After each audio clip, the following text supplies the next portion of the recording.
ಹರಿ ಓಂ. ಹರಿ. ಮತ್ತೆ ಸ್ವಾಮೀಜಿಯವರ ಪರಿಚಯ ಮಾಡಿಕೊಳ್ಳೋ ಅವಶ್ಯಕತೆ ಇಲ್ಲ ಅನ್ಕೋತೀನಿ. ಸಹ ನಾವು ಅವತ್ತು ಹೇಳಿ ಸ್ವಾಮೀಜಿಯವ್ರಿಗೆ ಈ ಸತ್ಸಂಗದ ಸಮಯವನ್ನು ಬಿಟ್ಕೊಡ್ತೀನಿ, ಅವರು ಮುಂದುವರಿಸ್ತಾರೆ. ಎಲ್ಲರೂ ಮೈಕನ್ನು ಮ್ಯೂಟಲ್ಲೇ ಇಟ್ಕೊಳ್ಳಿ ದಯವಿಟ್ಟು.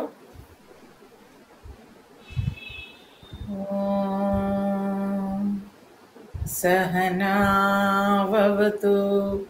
ಸಹನೋ ಭುನಕ್ತು ಸಹ ವೀರ್ಯಂ ಕರವಾವಹೈ ತೇಜಸ್ವಿನಾವಧೀತಮಸ್ತು ಮಾ ವಿದ್ವಿಷಾವಹೈ. ಓಂ ಶಾಂತಿ ಶಾಂತಿ ಶಾಂತಿ.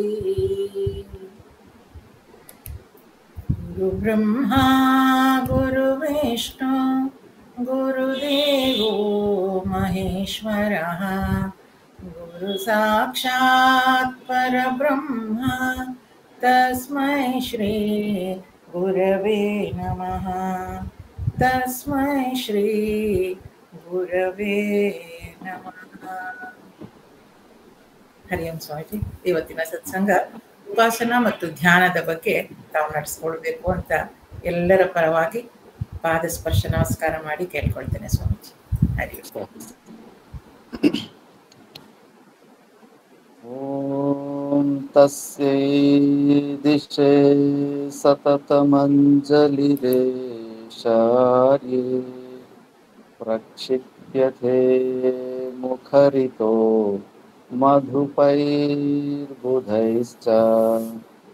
ಜಾಗರ್ತಿ ಯತ್ರ ಭಗವಾನ್ ಗುರುಚಕ್ರವರ್ತಿ ವಿಶ್ವೋದಯ ಪ್ರಲಯ ನಾಟಕ ಸೂತ್ರಧಾರಿ ದಿಶಂತು ಶಮ್ಮಿ ಗುರುಪಾದಪಂಸವಃ ದಿಶಂತು ಶಮ್ಮಿ ಗುರುಪಾದಪಾಂಸವಃ. ಇದು ಫ್ಯಾನ್ದು ಡಿಸ್ಟರ್ಬೆನ್ಸ್ ಕೇಳಿಸ್ತಿಲ್ವಾ? ಓಕೆ, ಅಂದೇನು ತೊಂದರೆ ಆಗ್ತಾ ಇಲ್ಲ. Okay okay.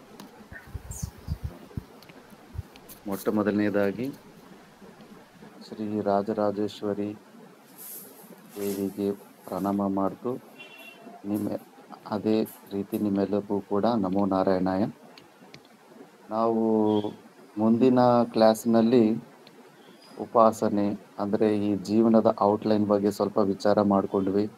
Purpose of life ಅಂದರೆ ಏನು ಅಂತ ನಾವು ವಿಚಾರ ಮಾಡ್ಕೊಂಡ್ವಿ. ಈಗ ಉಪಾಸನೆ ಮತ್ತು ಧ್ಯಾನ ಬಗ್ಗೆ ನಮ್ಮ ಟಾಪಿಕ್ ಇತ್ತು, ಬಟ್ ಸಮಯದ ಅಭಾವದಿಂದ ನಾವು ಅದನ್ನು ಪೂರ್ತಿ ಮಾಡೋಕ್ಕಾಗಲಿಲ್ಲ. ಈಗ ಉಪಾಸನೆಯಿಂದ ನಾವು ಮತ್ತೆ ಶುರು ಮಾಡೋಣ. ಉಪಾಸನೆಯಲ್ಲಿ ನಾವು ಹೋದ ಕ್ಲಾಸ್ನಲ್ಲಿ ನಾವು ವಿಚಾರ ಮಾಡಿದ್ವಿ 3 ಪ್ರಕಾರ ಇರ್ತಾವಂತ: ಪ್ರತೀಕ್ ಉಪಾಸನ, ಸಂವರ್ಗ ಉಪಾಸನ, ಅಹಂಗ್ರಿ ಉಪಾಸನ ಅಂದ್ಬಿಟ್ಟು. ಅದರಲ್ಲಿ ಪ್ರತೀಕ್ ಉಪಾಸನ ಅಂದರೆ ನಿಕೃಷ್ಟದಲ್ಲಿ ಉತ್ಕೃಷ್ಟ ಬುದ್ಧಿ, ಅಂದರೆ ಕಲ್ಲಿನಲ್ಲಿ ಶಾಲಿಗ್ರಾಮದಲ್ಲಿ ಪರಮಾತ್ಮನ ದೃಷ್ಟಿ ಇರೋದು. ಮತ್ತು ಸಂವರ್ಗ ಉಪಾಸನ ಅಂದರೆ ಉತ್ಕೃಷ್ಟದಲ್ಲಿ ನಿಕೃಷ್ಟ ಬುದ್ಧಿ ಅಂತ. ಬ್ರಹ್ಮ ತುಂಬ ಉತ್ಕೃಷ್ಟ ವಸ್ತು, ಅದು ಆ ಬ್ರಹ್ಮ ನನ್ನ ಮನಸ್ಸು ಅನ್ನೋದು, ಅದು ಒಂದು ಉತ್ಕೃಷ್ಟದಲ್ಲಿ ನಿಕೃಷ್ಟ ಬುದ್ಧಿ ಅಂತ. ಮತ್ತು ಅಹಂಗ್ರೀವ ಉಪಾಸನ ಅಂದರೆ ಏನೇನು ಪರಮಾತ್ಮನ ಲಕ್ಷಣಗಳು ಗುಣಗಳಿದಾವೋ ಆ ಗುಣಗಳಿಂದ ಯುಕ್ತವಾದವನು ನಾನೇ, ಆ ಸ್ವರೂಪ ನನ್ನದೇ ಅನ್ನೋ ಒಂದು ಭಾವನೆ ಮಾಡೋದು. ಈ ಥರ 3 ಪ್ರಕಾರ ಉಪಾಸನದ ಬಗ್ಗೆ ನಾವು ಮಾತಾಡಿದ್ವಿ. ಇದರಲ್ಲಿ ಈ ಪ್ರತೀಕ್ ಉಪಾಸನೆ ಮತ್ತು ಸಂವರ್ಗ ಉಪಾಸನೆಯ ಫಲ ಏನಿರುತ್ತಂದರೆ ಸ್ವರ್ಗಾದಿ ಲೋಕಗಳು, ಅಲ್ಲಿ ತನಕನೇ ನಮಗೆ ಅದರ ರಿಸಲ್ಟ್ ಸಿಗುತ್ತೆ. ಬ್ರಹ್ಮಲೋಕ ಅನ್ನೋದು ಉತ್ಕೃಷ್ಟ ಲೋಕ ಅಂತಾರೆ, ಅದನ್ನು ಸತ್ಯಲೋಕ ಕೂಡ ಅಂತಾರೆ. ಆ ಸತ್ಯಲೋಕ ಕೂಡ ಈ ಪ್ರತೀಕ್ ಉಪಾಸನೆ ಮತ್ತು ಈ ಸಂವರ್ಗ ಉಪಾಸನೆ ಮಾಡಿದ್ರೆ ಅದು ಕೂಡ ಸಿಗೋದಿಲ್ಲ. ಅದಕ್ಕಿಂತ ಸ್ವರ್ಗಾದಿ ಲೋಕ ಅಂದರೆ ಸ್ವರ್ಗದ ರೇಂಜಲ್ಲೇ ಇರುವ ಲೋಕಗಳು ನಮಗೆ ಸಿಗುತ್ತೆ. ಮತ್ತು ಈ ಅಹಂಗ್ರೀವ ಉಪಾಸನೆ ಮಾಡಿದ್ರೆ ಆ ಉಪಾಸನೆಯಿಂದ ನಮಗೆ ಬ್ರಹ್ಮಲೋಕ ಪ್ರಾಪ್ತಿಯಾಗುತ್ತೆ. ಆ ಉಪಾಸನೆ ಮಾಡೋರು ಮನಸ್ಸಿನಲ್ಲಿ ಮುಕ್ತಿನೇ ಹೊಂದಬೇಕು ಅನ್ನೋದಿದ್ರೆ ಆ ಬ್ರಹ್ಮಲೋಕದಲ್ಲಿ ಸಾಕ್ಷಾತ್ ಬ್ರಹ್ಮರೇ ಆಚಾರ್ಯರಾಗಿರ್ತಾರೆ. ಅಲ್ಲಿ ಮತ್ತೆ ಅವರು ಈ ವೇದಾಂತ ವಿಚಾರ ಮಾಡಿಬಿಟ್ಟು ಅವರು ಆ ಬ್ರಹ್ಮನ ಶರೀರದ ಜೊತೆನೆ ಅಲ್ಲಿ ಜೀವನ್ಮುಕ್ತ ಸ್ಥಿತಿಯಲ್ಲಿದ್ದು ಪ್ರಳಯದ ಅಂತಿಮ ಸಮಯದಲ್ಲಿ ಅವರು ಕೂಡ ಲಯ ಆಗ್ಬಿಡ್ತಾರೆ. ಬಟ್ ಹಂಗ್ರೀವ ಉಪಾಸನೆ ಮಾಡಿ ಬ್ರಹ್ಮಲೋಕಕ್ಕೆ ಹೋಗಿ ಮುಕ್ತನಾಗ್ಬೇಕನ್ನೋ ಕೋರಿಕೆ ಇಲ್ಲ ಅಂದ್ರೆ ಮತ್ತೆ ಅಲ್ಲಿ ಉತ್ಕೃಷ್ಟವಾದ ಭೋಗ ಸಿಗುತ್ತೆ. ಅಲ್ಲಿ ಸ್ವರ್ಗಕ್ಕಿಂತ ಉತ್ಕೃಷ್ಟವಾದ ಭೋಗಗಳಿರುತ್ತೆ.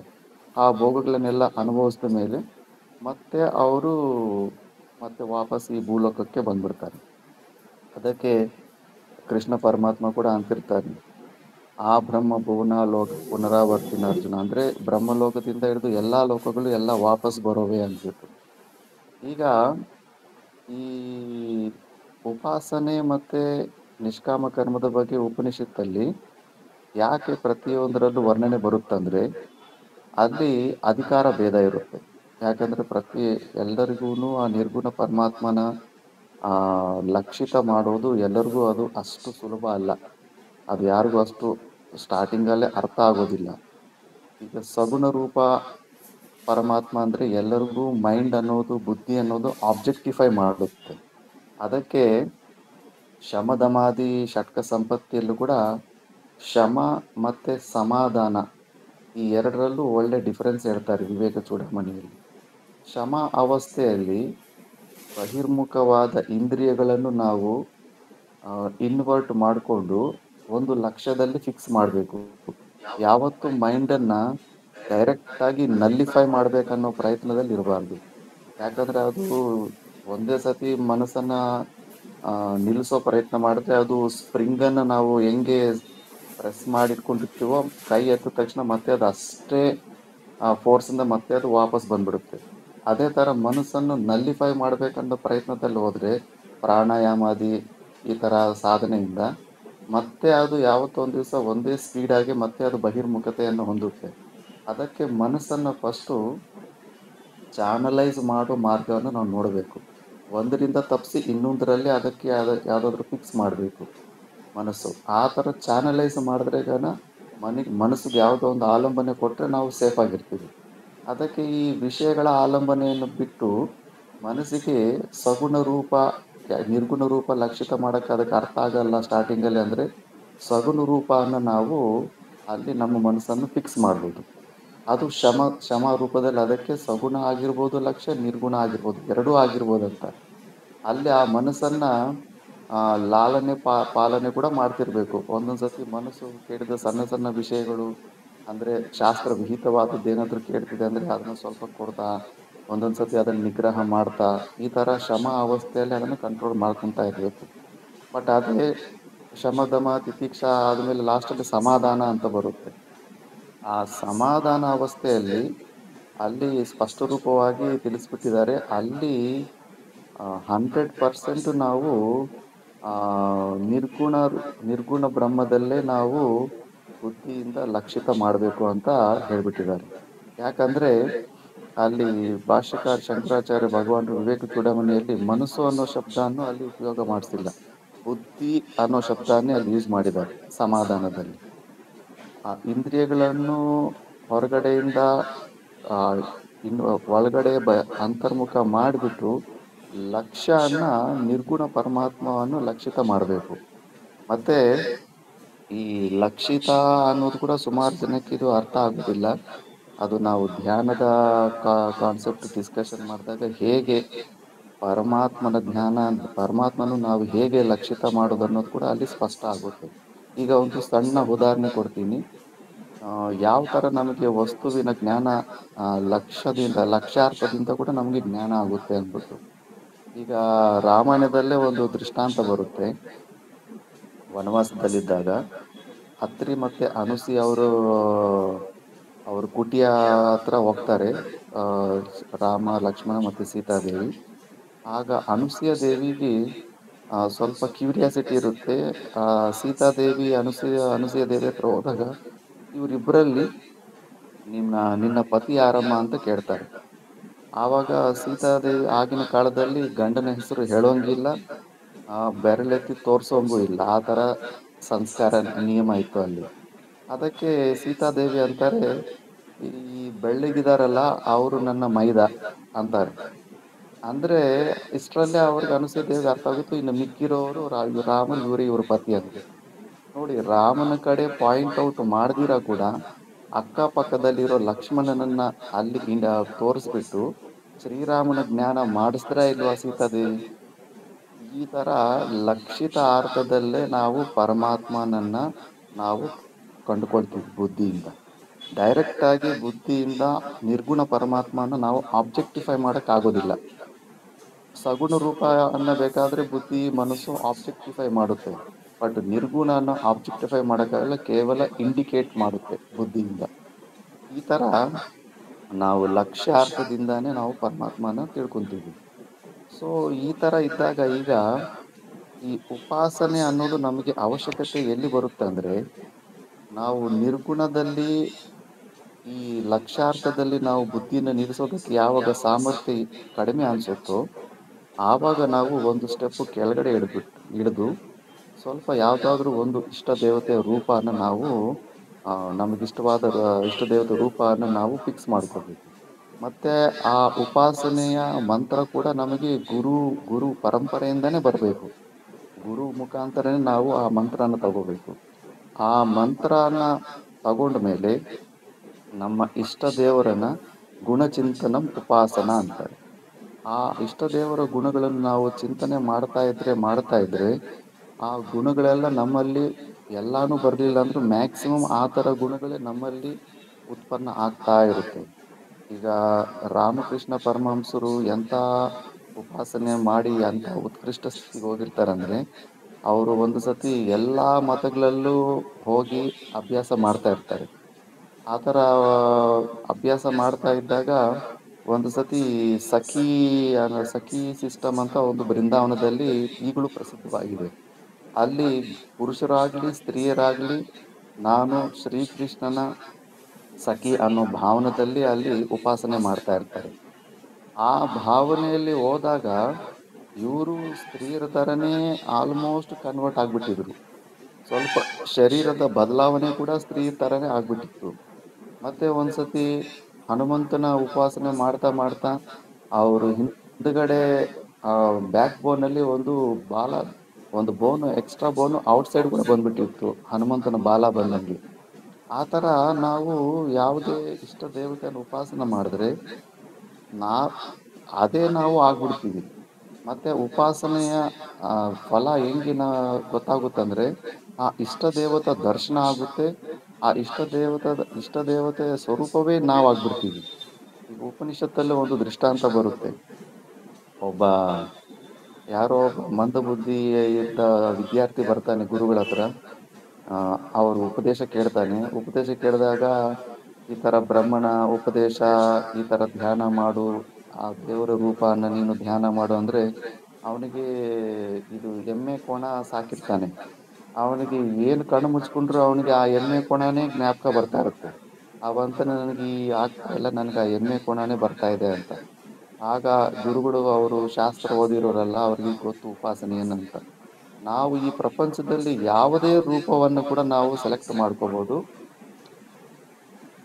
ಸೆಲೆಕ್ಟ್ ಮಾಡ್ಕೊಂಡ ಮೇಲೆ ಆ ರೂಪನೇ ಈ ಸೃಷ್ಟಿಕರ್ತ, ಈ ಸೃಷ್ಟಿ ಪಾಲನಕರ್ತ, ಈ ಸೃಷ್ಟಿಯ ಲಯಕರ್ತ ಅಂತ ಈ ಭಾವನೆಯಲ್ಲಿ ವಿನಾಯಕ ಆಗಿರ್ಬೋದು, ಯಾವುದೇ ಆದ ಇಷ್ಟ ದೇವತೆಯನ್ನ ನಾವು ಆ ರೂಪದಲ್ಲಿ ಉಪಾಸನೆ ಮಾಡ್ಬೋದು. ಅದಕ್ಕೆ ಆ ಗುರುಗಳು, ನೀನು ಎಮ್ಮೆ ಕೋಣನೇ ಈ ಸೃಷ್ಟಿಕರ್ತ, ಈ ಸೃಷ್ಟಿಯನ್ನು ಮಾಡಿದವನು, ಈ ಸೃಷ್ಟಿಯನ್ನು ಪಾಲನೆ ಮಾಡುವವನು, ಮತ್ತೆ ಲಯ ಮಾಡುವವನು ಆ ಎಮ್ಮೆ ಕೋಣನೇ ಅನ್ನೋ ಭಾವನೆಯಿಂದ ನೀನು ಧ್ಯಾನ ಮಾಡು ಅಂತ. ಸರಿ ಅಂತ ಅದು ಕರೆಕ್ಟಾಗಿ ಎಮ್ಮೆ ಕೋಣನೇ ಮನಸ್ಸಲ್ಲಿ ಬರ್ತಾ ಇತ್ತಲ್ಲ, ಆ ಥರ ಅವನು ಧ್ಯಾನ ಮಾಡಿಬಿಡ್ತಾನೆ. ಧ್ಯಾನ ಮಾಡಿದ್ಮೇಲೆ ಒಂದು ಗುಫಾದಲ್ಲಿ ಕೂತಿರ್ತಾನೆ. ಕೆಲವೊಂದು ವರ್ಷ ಆದ್ಮೇಲೆ ಗುರುಗಳು ಬಂದು, ಹೇಗಿದೆಯೋ ಅಂದ್ರೆ ಚೆನ್ನಾಗಿದ್ದೀನಿ ಗುರುಗಳೇ ಅಂತಾನೆ. ಹೊರಗಡೆ ಬಾರೋ ಅಂದ್ರೆ, ನಾನು ಹೊರಗಡೆ ಬರಕ್ ಆಗ್ತಾ ಇಲ್ಲ ಗುರುಗಳೇ. ಯಾಕೆ ಅಂದ್ರೆ ನಂದು ಕೊಂಬು ಎರಡು ಸಿಕ್ಕಾಪಟ್ಟೆ ದೊಡ್ಡವಾಗ್ಬಿಟ್ಟಿದ್ದಾವೆ, ಈ ಗುಹೆಯಿಂದ ಹೊರಕ್ಕೆ ಬರಕ್ ಆಗ್ತಿಲ್ಲ ಅಂತ. ಅಂದ್ರೆ ಆ ಎಮ್ಮೆ ಕೋಣ ರೂಪನ ಚಿಂತನೆ ಮಾಡಿ ಮಾಡಿ ಅವನಿಗೆ ಆ ಭಾವನೆ ಅನ್ನೋದು ತಾನೇ ಆಗಿಬಿಟ್ಟಿದ್ದಾನೆ ಅನ್ನೋ ಒಂದು ಭಾವನೆಯಲ್ಲಿ ಅವನು ಇರ್ತಾನೆ. ಆ ಥರ ಉಪಾಸನೆಯಲ್ಲಿ ನಾವು ಯಾವ ದೇವರನ್ನ ಉಪಾಸನೆ ಮಾಡ್ತಿದ್ರೆ ಆ ಗುಣಗಳೆಲ್ಲ ನಮ್ಗೆ ಟ್ರಾನ್ಸ್ಫರ್ ಆಗ್ತವೆ. ಕಂಪ್ಲೀಟ್ ಬಾಡಿ ಚೇಂಜ್ ಆಗೋದಿಲ್ಲ. ಇದಿನ್ನೂ ಉಪಾ ಭಾಷ್ಯದಲ್ಲಿ ಬೃಹದಾರಣ್ಯಕ ಭಾಷ್ಯದಲ್ಲೆಲ್ಲ ಇನ್ನೂ ದೊಡ್ಡ ವಿಚಾರ ಇರುತ್ತೆ. ಭಾಷ್ಯಕಾರ ಭಗವಂತರಂತಾರೆ, ಈ ಜನ್ಮದಲ್ಲಿ ಯಾವುದು ನಮ್ಮ ಶರೀರ ಬರುತ್ತೋ, ಈ ಶರೀರ ನಾವು ಎಂಥ ದೊಡ್ಡ ಉಪಾಸನೆ ಮಾಡಿದ್ರು ಕೂಡ ಶರೀರ ಕಂಪ್ಲೀಟ್ ಆಗಿ ಇನ್ನೊಂದು ಶರೀರ ತರ ಬದಲಾವಣೆ ಆಗೋದಿಲ್ಲ. ಕೇವಲ ಆ ದೇವರ ಆ ಗುಣಗಳು ನಮ್ಮಲ್ಲಿ ಟ್ರಾನ್ಸ್ಫರ್ ಆಗುತ್ತೆ ಅಷ್ಟೇ ಸ್ವಲ್ಪ ಅಂತ. ಅದಕ್ಕೆ ಈಗ ಸುಮಾರು ಜನ ಅಲ್ಲಿ ಎಕ್ಸಾಂಪಲ್ ಕೊಡ್ತಾರೆ. ಮತ್ತೆ ಈ ಭ್ರಮರ ಕೀಟ ನ್ಯಾಯ ಅನ್ನೋದಿದೆ ಅಲ್ಲ, ಭ್ರಮರ ಅನ್ನೋದು ಒಂದು ಸಣ್ಣ ಆ ಹುಳು, ಇದು ಕೀಟ ಇರುತ್ತೆ. ಆ ಕೀಟ ಏನ್ ಮಾಡುತ್ತೆ ಅಂದ್ರೆ, ಒಂದು ಗ್ರೀನ್ ಕಲರ್ದು ಕಾಲಿರೋ ಒಂದು ಸಣ್ಣ ಹುಳನ ತಗೊಂಡು ಹೋಗ್ಬಿಟ್ಟು ತನ್ನ ಗೂಡಲ್ಲಿ ಇಟ್ಬಿಟ್ಟು ಮತ್ತೆ ಅದಕ್ಕೆ ಚುಸ್ತಾ ಚುಸ್ತಾ ಡೈಲಿ ಗುಯಿ ಅಂತ ಸೌಂಡ್ ಮಾಡ್ತಾ ಇರುತ್ತೆ. ಆ ಹುಳ ಹೆದರಿಕೆಯಿಂದ ಈ ಕೀಟ ರೂಪವನ್ನು ಧ್ಯಾನ ಮಾಡ್ತಾ ಮಾಡ್ತಾ ಅದು ಕೀಟ ರೂಪ, ರೆಕ್ಕೆ ಎಲ್ಲ ಬಂದ್ಬಿಡುತ್ತೆ. ಅದು ಭೂಮಿಯಲ್ಲಿ ಹೋಗೋ ಕಾಲಿರೋ ಹುಳ, ಅದು ಗ್ರೀನ್ ಕಲರ್ದು, ಅದಕ್ಕೆ ರೆಕ್ಕೆ ಎಲ್ಲ ಬಂದ್ಬಿಡುತ್ತೆ. ಈ ಭ್ರಮರ ಕೀಟ ನ್ಯಾಯನ ಅಲ್ಲಿ ಪೂರ್ವ ಪಕ್ಷಿ ಬಂದ್ಬಿಟ್ಟು ಆ ಮತ್ತೆ ಇಲ್ಲಿ ರೂಪ ಚೇಂಜ್ ಆಗೋಯ್ತಲ್ಲ, ಒಂದು ಜೀವಿ ಒಂದು ಅದ್ರ ಸ್ಪೀಶೀಸ್ ಇನ್ನೊಂದು ಸ್ಪೀಶೀಸ್ ಆಗೋಯ್ತಲ್ಲ ಅಂತ ಅಲ್ಲಿ ಉತ್ತರ ಕೊಡ್ತಾನೆ. ಅಲ್ಲಿ ಸಮಾಧಾನ ಬರುತ್ತೆ. ಅಲ್ಲಿ ಅದು ದೃಷ್ಟಾಂತದಲ್ಲಿ ಆ ಥರ ಭ್ರಮರ ಕೀಟ ನ್ಯಾಯ ಅಂತ ಎಲ್ಲರೂ ಬಳಸ್ತಾರೆ ಹೊರತು ಅಲ್ಲಿ ವಾಸ್ತವವಾಗಿ ಆ ಹುಳ ಕೀಟ ಆಗ್ಲಿಲ್ಲ. ಅದು ವರ್ಮ್ ಇನ್ಸೆಕ್ಟ್ ಆಗ್ಲಿಲ್ಲ. ಅಲ್ಲಿ ಏನಾಗುತ್ತೆ ಅಂದ್ರೆ, ಸೈನ್ಸ್ ಅಲ್ಲಿ ಅದಕ್ಕೆ ಫುಲ್ ಡೀಟೇಲ್ಸ್ ಇದೆ. ಈ ಈ ಭ್ರಮರ ಕೀಟ ಅನ್ನೋದು ಆ ಎಗ್ಸ್ ಇಡುತ್ತಲ್ಲ, ಆ ಎಗ್ಸ್ ಅಲ್ಲಿ ವೈಟ್ ಪೋರ್ಷನ್, ಯೆಲ್ಲೋ ಪೋರ್ಷನ್, ಎರಡು ಪೋರ್ಷನ್ ಇರುತ್ತೆ. ಬಟ್ ಈ ಭ್ರಮರ ಕೀಟ ಎಗ್ಸ್ ಅಲ್ಲಿ ಕೇವಲ ಯೆಲ್ಲೋ ಕಲರ್ ಇದು ಯೆಲ್ಲೋ ಕಲರ್ ಪೋರ್ಷನ್ ಇರುತ್ತೆ, ವೈಟ್ ಕಲರ್ ಪೋರ್ಷನ್ ಇರೋದಿಲ್ಲ.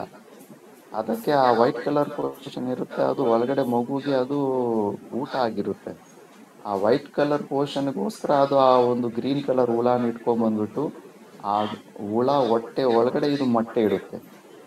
ಆ ಮೊಟ್ಟೆಯಲ್ಲಿರೋರು ಆ ಹುಳನೇ ಆಹಾರವಾಗಿ ಸ್ವೀಕಾರ ಮಾಡಿ ಅದು ಕೀಟ ಉತ್ಪನ್ನ ಆಗುತ್ತೆ. ಸೊ ಅಲ್ಲೂ ಕೂಡ ಒಂದು ಸ್ಪೀಶೀಸ್ ಇಂದ ಇನ್ನೊಂದು ಸ್ಪೀಶೀಸ್ ಆಗಿ ಏನು ಬದಲಾವಣೆ ಆಗಿಲ್ಲ. ಅದನ್ನ ದೃಷ್ಟಾಂತದಲ್ಲಿ ಬಳಸ್ತಾರೆ ಅಷ್ಟೇ. ಈ ಉಪಾಸನದಲ್ಲೂ ಕೂಡ ಅಷ್ಟೇ. ಉಪಾಸನೆಯಲ್ಲೂ ಕೂಡ ನಾವು ಏನಾದ್ರೂ ಮಾಡ್ತಾ ಇದ್ರೆ ಆ ಒಂದು ಗುಣಗಳಿಂದ ನಾವು ಕೂಡ ಯುಕ್ತರಾಗ್ಬಿಡ್ತೀವಿ. ಈಗ ಅದಕ್ಕೆ ನಾನು ರಾಮಕೃಷ್ಣ ಪರಮಹಂಸರು ಕೂಡ ಓದ್ಸತಿ ಸ್ವಲ್ಪ ದೃಷ್ಟಾಂತ ಹೇಳಿದ್ವಿ, ಇದು ಕೂಡ ಫೈನಲ್ ಅಲ್ಲ ಅಂತ. ಈಗ ಸ್ಟಾರ್ಟಿಂಗ್ ಅಲ್ಲಿ ನಾವು ಉಪಾಸನೆ ಮಾಡಿದ್ರೆ ತುಂಬಾನೇ ಒಳ್ಳೇದು. ಯಾಕಂದ್ರೆ ಈ ಉಪಾಸನೆ ಅನ್ನೋದು ಈಗ ಎಲ್ಲರಿಗೂ ಶಾಸ್ತ್ರ ಈ ಶ್ರೋತ್ರಿಯರಾದಂತ ಗುರುಗಳು ಸಿಗೋದಿಲ್ಲ ಒಂದೊಂದ್ಸತಿ. ನನಗೂ 2010ರಲ್ಲಿ ಯಾರು ಗೈಡೆನ್ಸ್ ಇರ್ಲಿಲ್ಲ, ಯಾರು ಗೊತ್ತಿರ್ಲಿಲ್ಲ. ಜಸ್ಟ್ ಶ್ರೀರಾಮ ಶ್ರೀರಾಮ ಅಂತ 108 ಸತಿ ಬರಿತಾ ಇದ್ದೆ ಅಷ್ಟೇ ಪುಸ್ತಕದಲ್ಲಿ. ಅಷ್ಟೇ, ಕೇವಲ ದ್ವೈತ ಭಾವನೆ ಇತ್ತಷ್ಟೇ. ಅದ್ವೈತ ಅನ್ನೋದು ಕೇವಲ ಹೆಸರು ಕೇಳಿದ್ದೆ ಅಷ್ಟೇ. ಪರಮಾತ್ಮ ಅಂದ್ರೆ ಈಗ ಭಿನ್ನವಾಗಿ ಯಾವುದೋ ಒಂದು ಸ್ವರೂಪ ನನ್ನನ್ನು ಬಂದು ಯಾವುದೋ ರೀತಿಯಲ್ಲಿ ನನಗೆ ಹೆಲ್ಪ್ ಮಾಡ್ತಾನೆ ಅನ್ನೋ ಉದ್ದೇಶ ಇತ್ತು ಅಷ್ಟೇ. ಅಲ್ಲಿ ನಾವು ಯಾವ ಫ್ರೀಕ್ವೆನ್ಸಿ ಲೆವೆಲ್ ಅಲ್ಲಿ ಇರ್ತೀವೋ ಉಪಾಸನೆ ಮಾಡುವಾಗ ಪರಮಾತ್ಮ ಆ ಫ್ರೀಕ್ವೆನ್ಸಿ ಲೆವೆಲ್ ಅಲ್ಲೇ ಬಂದು ನಮ್ಮನ್ನ ಗೈಡ್ ಮಾಡ್ತಾನೆ. ಈಗ ನಮಗೆ ಯಾವ್ದಾದ್ರು ನಾವು ಉಪನಿಷತ್ ಆಗ್ಲಿ ಏನಾದ್ರು ಒಂದು ಪುಸ್ತಕ ಓದ್ತಾ ಇರ್ತೀವಿ, ಸಡನ್ ಆಗಿ ಯಾವುದೋ ಒಂದು ಡೌಟ್ ಬಂದ್ಬಿಡುತ್ತೆ. ನಮಗೂ ಎಷ್ಟೋ ಸತಿ ಆ ಥರ ಆಗುತ್ತೆ. ಆ ಡೌಟ್ ಹೆಂಗಪ್ಪ ಕ್ಲಾರಿಫೈ ಆಗುತ್ತೆ ಅಂತ ನಾವು ಸ್ವಲ್ಪ ಚಿಂತನೆ ಮಾಡೋ ಅಷ್ಟರಲ್ಲೇ ಯಾರೋ ಒಬ್ಬರ ಮಾಧ್ಯಮದಿಂದ ಆ ಡೌಟ್ ಕ್ಲಾರಿಫಿಕೇಶನ್ ಸಿಗ್ಬಿಡುತ್ತೆ. ಅದು ಆ ಥರ ಈ ಉಪಾಸನೆಯಲ್ಲಿ ಬೆನಿಫಿಟ್ಸ್ ಏನಂದ್ರೆ ಈ ಥರ ಇರುತ್ತೆ. ಆ ಪರಮಾತ್ಮ ಅನ್ನೋನು ನಾವು ಯಾವ ಫ್ರೀಕ್ವೆನ್ಸಿ ಲೆವೆಲಲ್ಲಿ ಇರ್ತೀವೋ ಅಲ್ಲಿಗೆ ಬಂದು ನಮ್ಮನ್ನ ಹೆಲ್ಪ್ ಮಾಡಿ ಅಲ್ಲಿಂದ ಮೇಲ್ಗಡೆ ಮತ್ತೆ ಒಂದು ದಾರಿಯನ್ನು ತೋರಿಸ್ತಾನೆ.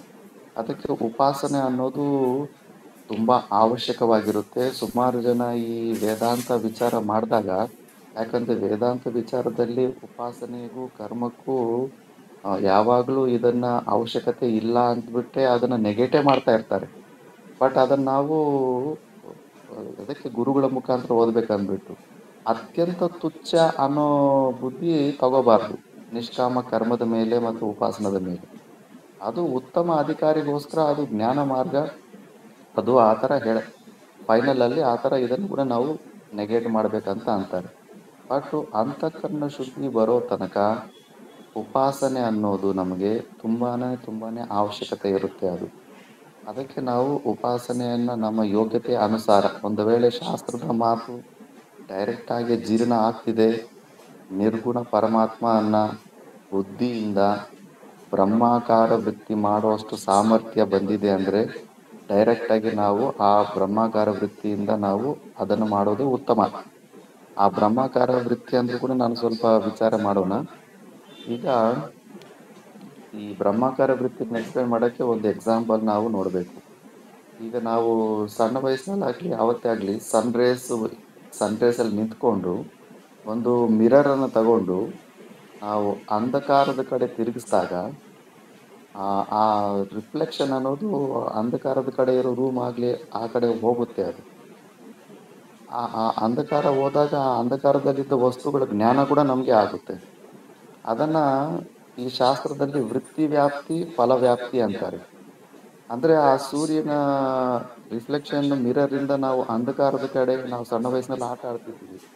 ಆ ರಿಫ್ಲೆಕ್ಷನ್ ಆ ಕಡೆ ಈ ಕಡೆ ತಿರ್ಗಿಸೋದು, ಆ ರಿಫ್ಲೆಕ್ಷನ್ ಏನಿದೆಯೋ ಅದು ಬುದ್ಧಿ ಅದು ವೃತ್ತಿ ವ್ಯಾಪ್ತಿ ಅಂತಾರೆ. ಅದನ್ನ ಬುದ್ಧಿ ಹೋಗ್ಬಿಟ್ಟು ಆ ಏರಿಯಾನ ಅಲ್ಲಿ ಪ್ರಕಾಶನ ಅಲ್ಲಿ ನಮ್ಗೆ ಅನ್ನೋನ್ ಸಬ್ಸ್ಟೆನ್ಸ್ ಏನೇನಿರುತ್ತೋ ಆ ಸಬ್ಸ್ಟೆನ್ಸ್ ನ ಅಲ್ಲಿ ಪ್ರಕಾಶ ಅನ್ನೋದನ್ನ ಅಲ್ಲಿ ವ್ಯಾಪ್ತ ಮಾಡುತ್ತೆ.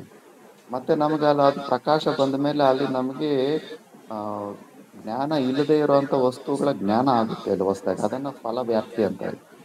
ವೃತ್ತಿ ವ್ಯಾಪ್ತಿನೂ ಆಗುತ್ತೆ ಅಲ್ಲಿ, ಮತ್ತೆ ಫಲ ವ್ಯಾಪ್ತಿನೂ ಆಗುತ್ತೆ ಅಲ್ಲಿ. ಬಟ್ ಅದೇ ನೀವು ಆ ಮಿರರ್ ಅನ್ನ ಆ ಬೀಮು ತಿರುಗಿಸ್ತಾ ಮತ್ತೆ ಸೂರ್ಯನ ಕಡೆನೆ ನಾವು ತಿರುಗಿಸ್ಬಿಟ್ರೆ ಅದು ತಿರುಗೋದನ್ನು ನಮಗೆ ಕಾಣಿಸುತ್ತೆ. ಬಟ್ ಸೂರ್ಯನ ಕಡೆ ತಿರುಗಿಸ್ಬಿಟ್ರೆ ಆ ಸೂರ್ಯನ ಕಿರಣದಲ್ಲಿ ಇದು ಲಯ ಆಗ್ಬಿಡುತ್ತೆ, ಇದ್ರ ಗೊತ್ತಾಗೋದೇ ಇಲ್ಲ, ಇದ್ರ ಎಕ್ಸಿಸ್ಟೆನ್ಸ್ ಕೂಡ ನಮ್ಗೆ ಅರ್ಥ ಆಗೋದಿಲ್ಲ. ಅದೇ ತರ ನಮಗ್ ಬುದ್ಧಿ ಇದೆ ಅಲ್ಲ, ಬುದ್ಧಿಯಲ್ಲಿ ಪ್ರತಿಫಲಿತ ಚೈತನ್ಯ ಪರಮಾತ್ಮನಿಂದನೇ ನಮ್ಮ ಬುದ್ಧಿಯಲ್ಲಿ ನಮಗೆ ಚೈತನ್ಯ ಅನ್ನೋದು ಪ್ರತಿಫಲಿತವಾಗುತ್ತೆ. ಆ ಚೈತನ್ಯ ನಾವು ಹೊರಗಡೆ ವಿಷಯಗಳ ಕಡೆ ಬಿಟ್ಟಾಗ ಅಲ್ಲಿ ಆ ವೃತ್ತಿ ವ್ಯಾಪ್ತಿನೂ ಆಗುತ್ತೆ, ಮತ್ತೆ ಅಲ್ಲಿ ಹೊಸ ವಿಷಯಗಳ ಹೊಸ ಜ್ಞಾನ ಕೂಡ ಆಗ್ತಾ ಇರುತ್ತೆ. ಬದ್ರಿನಾಥ್ ನೋಡಿರ್ಲಿಲ್ಲ, ನಮ್ಮ ಬುದ್ಧಿ ವೃತ್ತಿಯಿಂದ ಅಲ್ಲೋಗಿ ನೋಡಿದ್ಮೇಲೆ ಬದ್ರಿನಾಥ್ ಜ್ಞಾನ ಆಗುತ್ತೆ ಹೊಸದಾಗಿ. ಬಟ್ ಅದೇ ಬುದ್ಧಿ ವೃತ್ತಿಯನ್ನ ನಾವು ಅಂತರ್ಮುಖ ಮಾಡ್ಕೊಂಡ್ಬಿಟ್ಟು ಪರಮಾತ್ಮನ ಕಡೆ ತಿರುಗಿಸಿಬಿಟ್ರೆ ಅಲ್ಲಿ ಹೊಸದಾಗಿ ರಿಸಲ್ಟ್ ಏನು ಬರೋದಿಲ್ಲ. ಆಲ್ರೆಡಿ ಪರಮಾತ್ಮ ಅನ್ನೋದು ಮುಂಚೆನೆ, ಆ ಜ್ಞಾನ ಅನ್ನೋದು ಮುಂಚೆನೆ ಇದೆ. ಬಟ್ ಈ ವೃತ್ತಿ ಅನ್ನೋದು ಆ ಕಡೆ ತಿರುಗುತ್ತೆ, ಪರಮಾತ್ಮನ ಕಡೆ ಆ ಕಡೆ ತಿರುಗಿಬಿಟ್ಟು ಅದು ಆ ಪರಮಾತ್ಮನ ಲಕ್ಷಿತ ಮಾಡುತ್ತೆ ಅದು. ಆ ತರ ಬುದ್ಧಿಯನ್ನ ನಾವು ಸರಿಯಾಗಿ ಸಾಧನ ಚತುಷ್ಟಯ ಸಂಪತ್ತಿಯಿಂದ ಎಲ್ಲಾ ಪ್ರಕಾರದ ಆ ಸಾಧನ ಚತುಷ್ಟಯ ಸಂಪತ್ತಿಯನ್ನು ನಾವು ಹೊಂದ ಮೇಲೆ ಬುದ್ಧಿಯನ್ನ ಅಂತರ್ಮುಖ ಮಾಡಿಬಿಟ್ಟು ಒಂದು ಸಿಂಗಲ್ ಥಾಟು ಅದು ಕೇವಲ ನಿರ್ಗುಣ ಪರಮಾತ್ಮನ ಇಂಡಿಕೇಟ್ ಮಾಡೋ ತರ ಒಂದು ಸಿಂಗಲ್ ಥಾಟನ್ನು ಇಟ್ಕೊಂಡು ವಿವಿಕ್ತ ದೇಶದಲ್ಲಿದ್ದು ಸೈಲೆಂಟ್ ಆಗಿ ಆ ವಿಚಾರ ಸಮಾಧಿ ಅಂತಾರೆ. ಏನು ವಿಚಾರ ಮಾಡ್ತೀರಾ ಆ ವಿಚಾರ ಸಮಾಧಿಲಿದ್ದು ಆ ತರ ಅಭ್ಯಾಸ ಮಾಡಿದ್ರೆ ಅದು ಬ್ರಹ್ಮಾಕಾರ ವೃತ್ತಿ ಅಂತಾರೆ. ಇದು ಲಾಸ್ಟ್ ಪುರುಷಾರ್ಥ, ಲಾಸ್ಟ್ ಅಂಡ್ ಫೈನಲ್. ನಾವೇನಾದ್ರೂ ಎಫರ್ಟ್ ಮಾಡ್ತೀವಿ ಅಂದ್ರೆ ಲಾಸ್ಟ್ಗೆ ಇದೇ ಫೈನಲ್ ಎಫರ್ಟ್. ಇದಾದ್ಮೇಲೆ ಇನ್ನೇನು ಎಫರ್ಟ್ ಅನ್ನೋದಿಲ್ಲ, ಮಿಕ್ಕಿದ್ದೆಲ್ಲ ರಿಸಲ್ಟ್ಸ್. ಈ ಅವಸ್ಥೆಯಲ್ಲಿ ನಾವು ಸ್ವಲ್ಪ ದಿವಸ ಇದ್ರೆ ಅದರ ರಿಸಲ್ಟ್ ಆಗಿ ಮತ್ತೆ ಅದು ಆ ಜೀವನ್ಮುಕ್ತ ಸ್ಥಿತಿಗೆ ತಗೊಂಡು ಹೋಗ್ತಾ ಇರುತ್ತೆ. ಸೊ ಇದು ನಿರ್ಗುಣ ಬ್ರಹ್ಮದಲ್ಲಿ ಬ್ರಹ್ಮಾಕಾರ ವೃತ್ತಿಯನ್ನು ಮಾಡೋದು. ಇದು ಎಲ್ಲರಿಗೂ ಸುಲಭ ಅಲ್ಲ. ಇದು ಅರ್ಥ ಮಾಡ್ಕೊಳ್ಳೋದೇ ಸ್ವಲ್ಪ ಕಷ್ಟ ಆಗುತ್ತೆ. ಮತ್ತೆ ಯಾವ ತರ ನಾವು ನಿರ್ಗುಣ ಬ್ರಹ್ಮದಲ್ಲಿ ಲಕ್ಷಿತ ಮಾಡ್ಬೇಕಂದ್ರೆ ಆ ಸಿಂಗಲ್ ಥಾಟ್ ಎಷ್ಟು ಸ್ಟ್ರಾಂಗ್ ಇರ್ಬೇಕಂದ್ರೆ, ಈಗ ಯಾರಾದ್ರೂ ಒಂದು ಮಗು ಸತ್ತೋದ್ರೆ ತಾಯಿಯ ವೃತ್ತಿ ಒಂದು 2-3 ತಿಂಗಳು 1 ವರ್ಷ ತನಕ ನೀವು ಯಾವ ಮಾತು ಆಡಿದ್ರು ಕೂಡ ತಾಯಿ ಆ ಮಗನ ಮಾತೇ ಮತ್ತೆ ಮಾತಾಡ್ತಾ ಇರ್ತಾರೆ. ಅದೇ ವೃತ್ತಿ ಇರುತ್ತೆ, ಅದೇ ಚಿಂತನೆ ಇರುತ್ತೆ. ಆ ತರ ನಮಗೆ ಪರಮಾತ್ಮನ ಬಗ್ಗೆ ಒಂದೇ ಪ್ರಕಾರದ ಥಾಟ್, ಆ ಥಾಟ್ ಬಿಟ್ಟು ಬೇರೆ ಥಾಟನ್ನ ಸಜಾತಿ ವಿಜಾತಿಯ ಥಾಟ್ಸ್ ಅನ್ನು ಯಾವುದಕ್ಕೂ ಚಾನ್ಸ್ ಕೊಡ್ದಿರ ಆ ತರ ಅಭ್ಯಾಸ ಮಾಡಿದ್ರೆ ಅದು ಓಕೆ, ಅದು ತುಂಬಾನೇ ಉತ್ತಮ ಅಂತ. ಬಟ್ ಇದಕ್ಕೆ ಎಲ್ಲರೂ ಆ ಥರ ಅಧಿಕಾರಿಗಳಾಗಿರೋದಿಲ್ಲ. ಇದಕ್ಕೆ ತುಂಬಾನೇ ಪುಣ್ಯ ಇರಬೇಕು. ಅಂತ ಎಲ್ಲ ಅನುಕೂಲ ಪರಿಸ್ಥಿತಿಗಳಿರಬೇಕು. ಮುಖ್ಯವಾಗಿ ಅತ್ಯಂತ ವೈರಾಗ್ಯ ಇರಬೇಕು. ಅತ್ಯಂತ ವೈರಾಗ್ಯ ಇದ್ದವರಿಗೆ ಇದು ಸಾಧ್ಯ ಆಗುತ್ತೆ.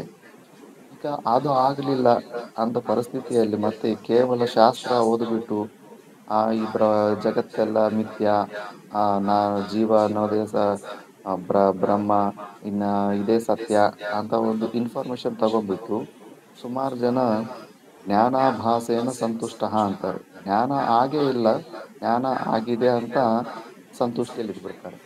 ಅದನ್ನ ಸೂಕ ವೇದಾಂತ ಕೂಡ ಅಂತಾರೆ. ಅಂತ ವೇದಾಂತ ಅದು ಕೆಲ್ಸಕ್ಕೆ ಬರೋದಿಲ್ಲ. ಅದು ಮೃತ್ಯು ಸಮಯ ಬಂದಾಗ ಎಲ್ಲ ಮರ್ತೋಗ್ಬಿಡ್ತಾರೆ. ಆ ನಿಶ್ಚಯ ದೃಢವಾಗಿರೋದಿಲ್ಲ. ಅದಕ್ಕಿಂತ ಫಸ್ಟ್ ಈ ತರ ನಿರ್ಗುಣ ಪರಮಾತ್ಮನ ಲಕ್ಷಿತ ಮಾಡೋದನ್ನು ಪ್ರಯತ್ನ ಮಾಡಬೇಕು. ಗೊತ್ತಿಲ್ವಲ್ಲ, ಈ ಜನ್ಮದಲ್ಲಿ ನಾವೇನೋ ಮಾಡ್ಲಿಲ್ಲ ಅಂದ್ರೆ ಹೋದ ಜನ್ಮದಲ್ಲಿ ಏನೋ ಮಾಡಿರ್ಬೋದಲ್ಲ ಸಾಧನೆ. ಆ ಸಾಧನೆಯಿಂದ ಬುದ್ಧಿ ತೀಕ್ಷ್ಣತೆಯಿಂದ ಈ ಜನ್ಮದಲ್ಲಿ ನಮಗೆ ಆ ಕೆಪಾಸಿಟಿ ಬಂದ್ರೆ ಅಂದ್ರೆ ಮೊದಲು ಅದನ್ನ ಪ್ರಯತ್ನ ಮಾಡಿ ನೋಡ್ಬೇಕು. ಒಂದು ವೇಳೆ ಆ ತರ ಸಿಂಗಲ್ ಥಾಟ್ ಇಡಕ್ ಆಗ್ತಿಲ್ಲ ಅಂದಾಗ ಸ್ವಲ್ಪ ಕೆಳಗಡೆ ಪ್ಲೈನಿಗೆ ಬಂದು ಆವಾಗ ಈ ಉಪಾಸನೆ ಅನ್ನೋ ಆಲಂಬನೆ ನಾವು ಇಟ್ಕೋಬೇಕು. ಈ ಉಪಾಸನೆ ಅನ್ನೋ ಆಲಂಬನೆ ಇಟ್ಕೊಂಡ್ರೆ ನಮಗೆ ತುಂಬಾನೇ ಬೆನಿಫಿಟ್ಸ್ ಇರುತ್ತೆ. ಈಗ ರಾಮಕೃಷ್ಣ ಪರಮಹಂಸರದ್ದೇ ನಾನು ನೆನ್ನೆ ಹೇಳಿದೆ, 40 ವರ್ಷ ತೋತಾಪುರಿ ಅನ್ನೋರಿಗೆ 40 ವರ್ಷ ಆಗಿತ್ತು ಈ ಸ್ಥಿತಿಯನ್ನು ಹೊಂದೋದಕ್ಕೆ. ಬಟ್ ರಾಮಕೃಷ್ಣ ಪರಮಹಂಸರಿಗೆ ಇದು 3 ದಿವಸದಲ್ಲೇ, 2 ದಿವಸದಲ್ಲೇ ಅಂತಾರೆ, 2 ದಿವಸದಲ್ಲೇ ಅಂತ ಸ್ಥಿತಿಗೆ ಅವ್ರು ಹೋಗ್ಬಿಡ್ತಾರೆ ಈ ಜ್ಞಾನ ಉಪದೇಶ ಆದಾಗ. ಅಂದ್ರೆ ಈ ಉಪಾಸನೆ ಮಾಡಿದ್ರೆ ಚಿತ್ತ ಅನ್ನೋದು, ಚಿತ್ತದಲ್ಲಿ ಕಾನ್ಸಂಟ್ರೇಷನ್ ಪವರ್ ಬೆಳೆಯುತ್ತೆ, ಏಕಾಗ್ರತೆ ಅನ್ನೋದು ಬೆಳೆಯುತ್ತೆ. ಮತ್ತೆ ಈ ಸಾಧನ ಚತುಷ್ಟಿ ಸಂಪತ್ತಿಲಿ ಏನೇನು ಕಡಿಮೆ ಇರುತ್ತೋ ಅವೆಲ್ಲವೂ ನಮಗೆ ಬೆಳೀತಾ ಹೋಗ್ತಾ ಇರುತ್ತೆ. ಮತ್ತೆ ಈ ಭಕ್ತಿ ಉಪಾಸನೆ ಈ ಎರಡು ಸ್ವಲ್ಪ ಪರ್ಯಾಯವಾಚಿ ಶಬ್ದಗಳೇ. ಮತ್ತೆ ಆ ಜ್ಞಾನ ಮತ್ತೆ ಭಕ್ತಿಗೂ ಏನು ಡಿಫರೆನ್ಸ್ ಇಲ್ಲ. ಈಗ ಭಕ್ತಿ ಅಂದ್ರೆ ಈಗ ವಿವೇಕ ಚೂಡಾಮಣಿಯಲ್ಲೇ ಬರುತ್ತೆ, ಸ್ವಸ್ವರೂಪಾನುಸಂಧಾನಂ ಭಕ್ತಿ ರೀತ್ಯ ವಿಧೀಯತೆ ಅಂತ. ಅಂದ್ರೆ ನಮ್ಮ ಸ್ವರೂಪವನ್ನು ಅನುಸಂಧಾನ ಅಂದ್ರೆ ಅದರ ಮೋಕ್ಷ ಅಂದ್ರೆ ನಮ್ಮ ಸ್ವರೂಪ ಅನ್ನೋದು ಪರಮಾತ್ಮನ ಸ್ವರೂಪ. ಆ ಸ್ವರೂಪವನ್ನು ಹೊಂದುವುದಕ್ಕೆ ನಾವು ಮಾಡುವ ಪ್ರತಿಯೊಂದು ಪ್ರಯತ್ನವು ಏನಿರುತ್ತೋ ಅದೆಲ್ಲವೂ ಭಕ್ತಿನೇ. ಭಕ್ತಿ ಅನ್ನೋದು ಭಂಜ್ ಧಾತುವಿಂದ, ಅಂದ್ರೆ ಅದರ ಅರ್ಥ ಏನಂದ್ರೆ ನಾಶ, ಅಂದ್ರೆ ಈ ಸಂಸಾರವನ್ನು ನಾಶ ಮಾಡುವುದನ್ನೇ ಭಕ್ತಿ ಅಂತಾರೆ. ಸಂಸಾರವನ್ನು ನಾಶ ಮಾಡೋದು ಭಕ್ತಿ ಅಂತಾರೆ. ಈಗ ಈ ವಿಷಯದಲ್ಲಿ ಸುಮಾರು ಜನ ಒಳ್ಳೆ, ಈಗ ಬೃಹದಾರಣ್ಯಕ ಉಪನಿಷತ್ತಲ್ಲೂ ಕೂಡ ವಿಚಾರ ಬರುತ್ತೆ. ಅಂದ್ರೆ ನಮಗೆ ಯಾರ ಮೇಲೆ ಅತ್ಯಂತ ಪ್ರೀತಿ ಇರುತ್ತೋ ಅವ್ರ ಮೇಲೆ ಒಂದು ಅನುರಾಗ ಅನ್ನೋದೇ ನಮಗೆ ಭಕ್ತಿ. ಅತ್ಯಂತ ಪ್ರೀತಿ ನಾವು ಪರಮಾತ್ಮನ ಮೇಲೆ ನಾವು ಇಟ್ಕೋಬೇಕು ಅಂತಾರೆ. ಈಗ ಶಾಸ್ತ್ರ ವಿಚಾರ ಮಾಡದಲ್ಲಿ ಬೃಹದಾರಣ್ಯಕ ಉಪನಿಷತ್ತಲ್ಲಿ ಯಾಜ್ಞವಲ್ಕ್ಯರು ಮೈತ್ರೇಯರಿಗೆಲ್ಲ ಉಪದೇಶ ಮಾಡ್ತಾರೆ, ಆತ್ಮನಸ್ತು ಕಾಮಾಯ ಸರ್ವಂ ಪ್ರಿಯಂ ಭವತಿ ಅಂತ. ಅಂದ್ರೆ ಈ ಪ್ರಪಂಚದಲ್ಲಿ ನಮಗೆ ಯಾರು ಪ್ರಿಯ ಅಂತ ವಿಚಾರ ಮಾಡಿದಾಗ ಅಲ್ಲಿ ತುಂಬಾ ಲಾಂಗ್ ಸ್ಟೆಪ್ ಇರುತ್ತೆ. ಗಂಡ ನಮಗೆ ಏತಕ್ಕೆ ಪ್ರಿಯ ಆಗಿರ್ತಾನಂದ್ರೆ ಅವನು ನಮಗೆ ಅನುಕೂಲವಾಗಿರ್ತಾನಲ್ಲ ಇದ್ದಾಗ್ಲೇ ಅವನು ನಮಗೆ ಪ್ರಿಯ. ಅವನು ಪ್ರತಿಕೂಲ ಆಗ್ಬಿಟ್ರೆ ಮತ್ತೆ ಅವನೇ ನಮಗೆ ಶತ್ರು ಆಗ್ಬಿಡ್ತಾನೆ. ಪ್ರತಿಯೊಂದು ರಿಲೇಷನ್ ಕೂಡ ಅಷ್ಟೇ. ಒಂದ್ಸತಿ ಈ ವಿಜ್ಞಾನಿಗಳು ಒಂದು ಎಕ್ಸ್ಪೆರಿಮೆಂಟ್ ಮಾಡ್ತಾರೆ, ಇಲ್ಲ ಆತರ ಎಲ್ಲ ರಿಲೇಷನ್ನು ಆತರ ಇಲ್ಲ, ಅನುಕೂಲ ಇದ್ದಾಗ ಪ್ರೀತಿ, ಪ್ರತಿಕೂಲ ಇದ್ದಾಗ ದ್ವೇಷ ಅನ್ನೋದೇನಿಲ್ಲ. ಕೆಲವೊಂದು ರಿಲೇಷನ್, ಎಸ್ಪೆಷಲಿ ತಾಯಿ ಮಕ್ಕಳ ರಿಲೇಷನ್ನು, ಇದು ತುಂಬಾ ಸ್ಟ್ರಾಂಗ್ ಆಗಿರುತ್ತೆ ಅಂತ ಸುಮಾರು ಜನಕ್ಕೆ ಭ್ರಾಂತಿ ಇರುತ್ತೆ. ಅದಕ್ಕೆ ವೈಜ್ಞಾನಿಕರೇ ಒಂದು ಎಕ್ಸ್ಪೆರಿಮೆಂಟ್ ಮಾಡಿದ್ದಾರೆ. ಕೋತಿ ಮತ್ತೆ ಒಂದು ಕೋತಿ ಮರಿಯನ್ನು ಇಬ್ಬರನ್ನು ಸೇರಿಸಿ ಒಂದು ಗ್ಲಾಸ್ ಕಂಟೈನರ್ ಅಲ್ಲಿ ಹಾಕ್ಬಿಟ್ಟು ಮೇಲ್ಗಡೆಯಿಂದ ನೀರು ಬಿಡೋದನ್ನ ಸ್ಟಾರ್ಟ್ ಮಾಡಿದ್ದಾರೆ. ನೀರು ಬಿಡೋದನ್ನ ಸ್ಟಾರ್ಟ್ ಮಾಡಿದ್ರೆ ಆ ನೀರು ಮೇಲೆ ಬರ್ತಾ ಇದ್ದಂಗೆ ಫಸ್ಟು ತಾಯಿ ಕೋತಿ ಮರಿ ಕೋತಿನ ಕೈಲಿ ಇಟ್ಕೊಂಡು ಮೇಲೆ ಎತ್ಕೊಂಡಿರುತ್ತೆ. ಬಟ್ ಯಾವಾಗ ತಾಯಿ ಕೋತಿ ಕೂಡ ಇನ್ನೇನು ಮುಳುಗೋದಕ್ಕೆ ಸ್ಟಾರ್ಟ್ ಆಗುತ್ತೋ ಆ ಮರಿ ಕೋತಿಯನ್ನ ಕೆಳಗಡೆ ಇಟ್ಕೊಂಡ್ಬಿಟ್ಟು ಆ ಮರಿ ಕೋತಿ ಮೇಲೆ ನಿಂತ್ಕೊಂಡು ತನ್ನ ಪ್ರಾಣನ ಉಳಿಸ್ಕೊಳುತ್ತೆ. ಆ ತರ ಪ್ರತಿ ವಿಷಯದಲ್ಲೂ ಶಾಸ್ತ್ರ ಪ್ರಮಾಣ ಅದು ಆತ್ಮನಸ್ತು ಕಾಮಾಯ ಸರ್ವಂ ಪ್ರಿಯಂ ಭವತಿ ಅಂತ. ಪ್ರತಿಯೊಬ್ಬರಿಗೆ ಅವರವರ ಸ್ವರೂಪನೇ ಅತ್ಯಂತ ಪ್ರಿಯವಾದದ್ದು. ಯಾಕಂದ್ರೆ ಅದೇ ನಮ್ಮ ಸ್ವರೂಪ. ಆ ನಮ್ಮ ಸ್ವರೂಪ ಅಂದ್ರೆ ಈಗ ನೀನು ಪರಮಾತ್ಮ ಸ್ವರೂಪ. ಅದೇ ನಮಗೆ ಪ್ರೀತಿ ಆದದ್ದು. ನಾವು ವಿಚಾರ ಮಾಡಿ ಜ್ಞಾನ ಅಂದ್ರೆ ಇನ್ನೇನು?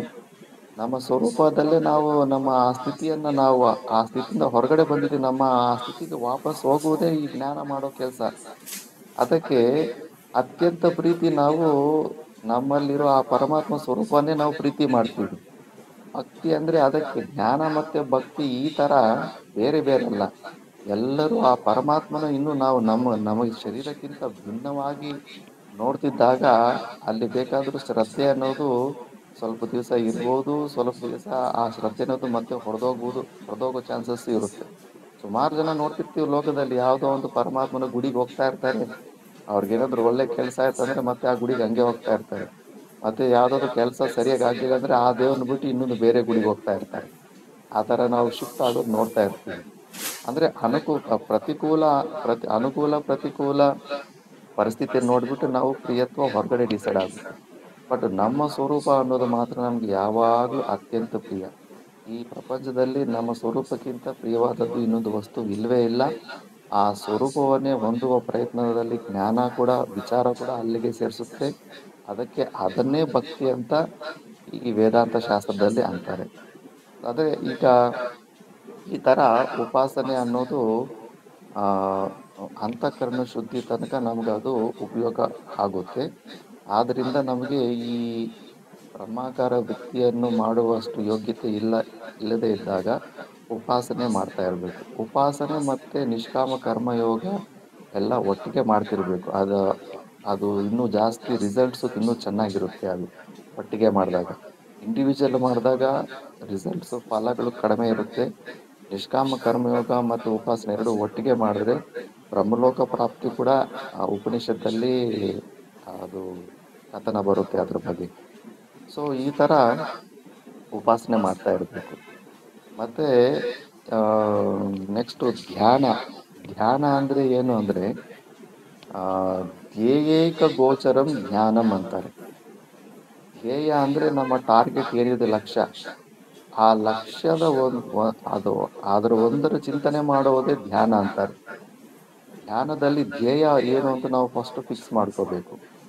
ಈಗ ನಾನು ಅದೇ ಸುಮಾರು ಜನ ಕೇಳ್ತೀನಿ, ಈಗ ನಾವೆಲ್ಲ ಪರಮಾತ್ಮನ ಹೊಂದಬೇಕು ಅಂತ ನಾವೆಲ್ಲ ಡಿಸೈಡ್ ಮಾಡಿದ್ದೀವಿ.